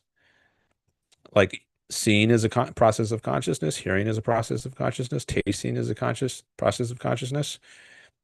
Whereas with a box, if you break that box down into its panels, each of those panels is not a box. So you can break a box down into something that is non-box, um, but you can't break consciousness down into something that is non-conscious. I think that's the point I was going for. So um, I think to be reducible in the relevant sense here is to be able to reduce consciousness into something that is not itself conscious. But that's not what you're doing in the case of seeing, hearing, and tasting. You're breaking consciousness down in a way, but you're not breaking it down into something that itself is non-conscious. Whereas I think that's what you need to be doing to say something is reducible in the relevant sense. Like when you say the box is reducible to its parts, it means it's its parts are not themselves boxes, right? And I think that's what maybe that's what is that what materialists mean or physicalists mean? Like you can when they say consciousness is reducible to a brain process, sometimes they use the term process, right? Not just brain, but a brain process. So if you want to talk about process ontology, maybe that's relevant. But I think maybe the idea many materialists and physicalists have, maybe by definition, is that you can reduce consciousness to something that is not itself. Well, it's getting complicated. Anyways, I I think I added a little bit with this last segment, which I'm glad I got out because I it would have been a good point to make earlier, but it wasn't clear in my mind until now. Um, Latent Prion says you disagree that consciousness is the action of the brain. Um, that is, you disagree that consciousness is a process. No, I don't. I don't disagree with that. I mean, you could consider it an action. I don't know if I would say it's an action of the person or the human being. I don't know if I would say it's an action of the brain. Um, I mean, it could be the action of a whole nervous system or even something without a brain, but it has nerves. Um, it could have consciousness. I mean, I think the brain is required for consciousness, at least in the human form of consciousness. But I don't know that I would say consciousness is an action of the brain, uh, um, because if you're a dualist and you think that the brain is a physical thing and consciousness is a non-physical thing, then I'm not sure it would be right to say that this non-physical action is performed by a physical thing. I'm not sh I don't know. I had to think about that some more. But I wouldn't disagree that consciousness is a process. I think I can at least cleanly answer that question. Joe says I'm bad at taking breaks. Um, Matthew says if a certain type of subroutine can only exist as part of a specific whole, it is irreducibly tied to that whole.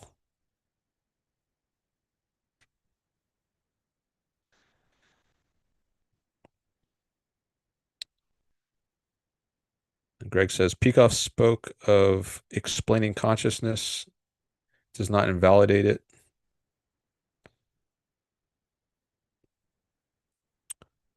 There is no sense experience outside of a subject that is experiencing, says Joe.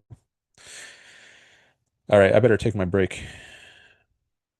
But I do appreciate the comments.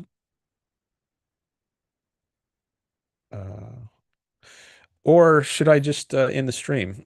It's been 3.5 hours, a little more. Let's see. What will I do after a break? If I come back, I could do the Reddit thread or um, some Twitter. Prion says, anyway, while it wasn't my intention to be contentious, maybe tonight you've tasted the importance of these online debates.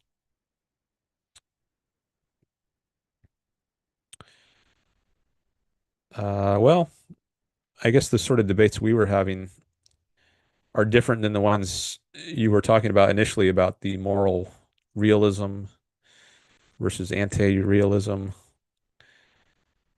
um, which is not to make a claim about whether that's important or not important or whether the one we had was important or not. But I certainly know, I mean, I, I'm all about doing online debates. That's a big part of what I do. It's just what particular topic is worth debating. That's um, that's a different question than whether, in general, I think it's important to do online debates. And I'm not really, I don't have a firm conclusion on whether the topics we talked about were important to talk about. Maybe important is relative, like maybe it's relative to a platform. Like on my channel, maybe certain debates are more important to discuss than others, whereas on some other Discord server, maybe some other debates are more important to talk about than debates for my channel. But there's a lot to consider. And you're here, so part of what I consider is what's of interest to people on my channel. And also, like another factor is whether I've debated something before or discussed something before. Like I do like to cover some new topics. So actually, I am pleased that we got to cover some territory we didn't cover before. Um, like I haven't gone in depth about consciousness being reducible and exactly what does that mean, or being irreducible. So I'm glad we got to get into some of that today. Latent Prion says, I didn't expect things to be that contentious at all. Okay. Maybe if you go on Harry Binswanger's forum, I don't know if you've ever been on that, but hbletter.com, if you sign up for that, you can do a free trial too there. Um, I bet if you post some of your ideas, I mean, certainly if you're saying Harry is making all these mistakes, then I think you would find that you get a lot of pushback um, on Harry's forum. Not much of a surprise there. If you're critiquing the author and it's his forum, a lot of people who share his viewpoint are going to be, oh, you say you were on HB Letter for about 2 months a few years back. Okay. Maybe you had a different name there. I think you have to go by your, I don't know if you could call yourself Latent Prion there or if you would insist on a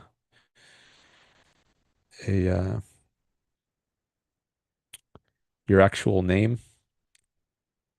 So maybe if you, I don't know if you posted there or if you just read other people's posts. So I'm not sure if I saw any of your stuff or if you discussed this issue.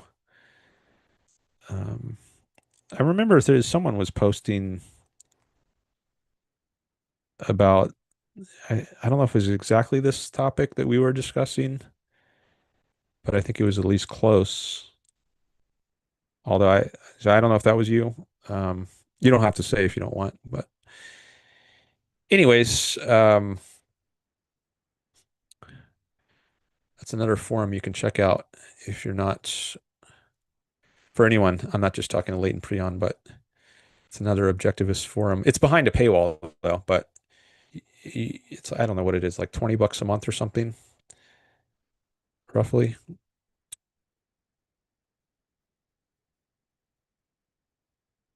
Oh, he says no, nah, never discussed anything significant or important while I was there. I was back when I was a baby objectivist. Okay. Uh,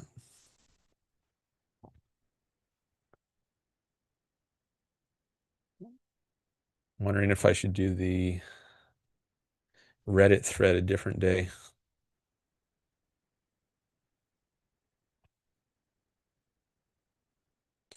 Oh, let me take a look at something else.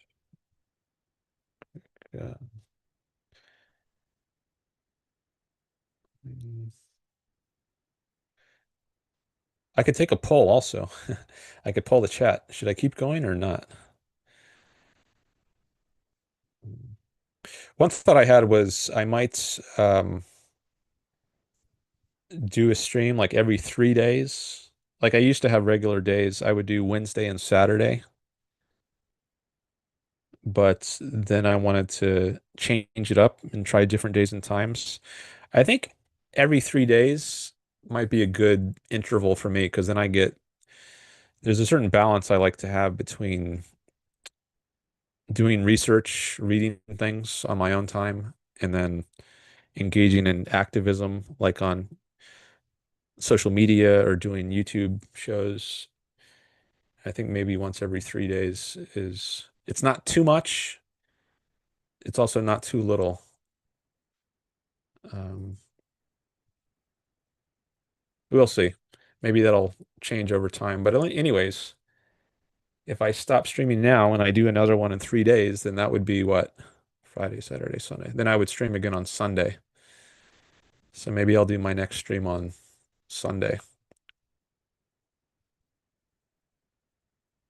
That's what I think I'll do. I think I'm going to stop streaming for today and then maybe do another on Sunday. This isn't guaranteed, right? It's not set in stone. I kind of like the flexibility, but the way it's been going the last couple weeks, I'm thinking maybe about once every 3 days would be good. All right, so I'm gonna end things now. I do appreciate everyone coming by. Thanks for Leighton Prion for calling in. Um, I appreciate all the chatters, all the likes, subscribes, shares, comments, etc. Okay, have a good rest of your day, everyone, and hope to see you in a future stream. Bye, everyone.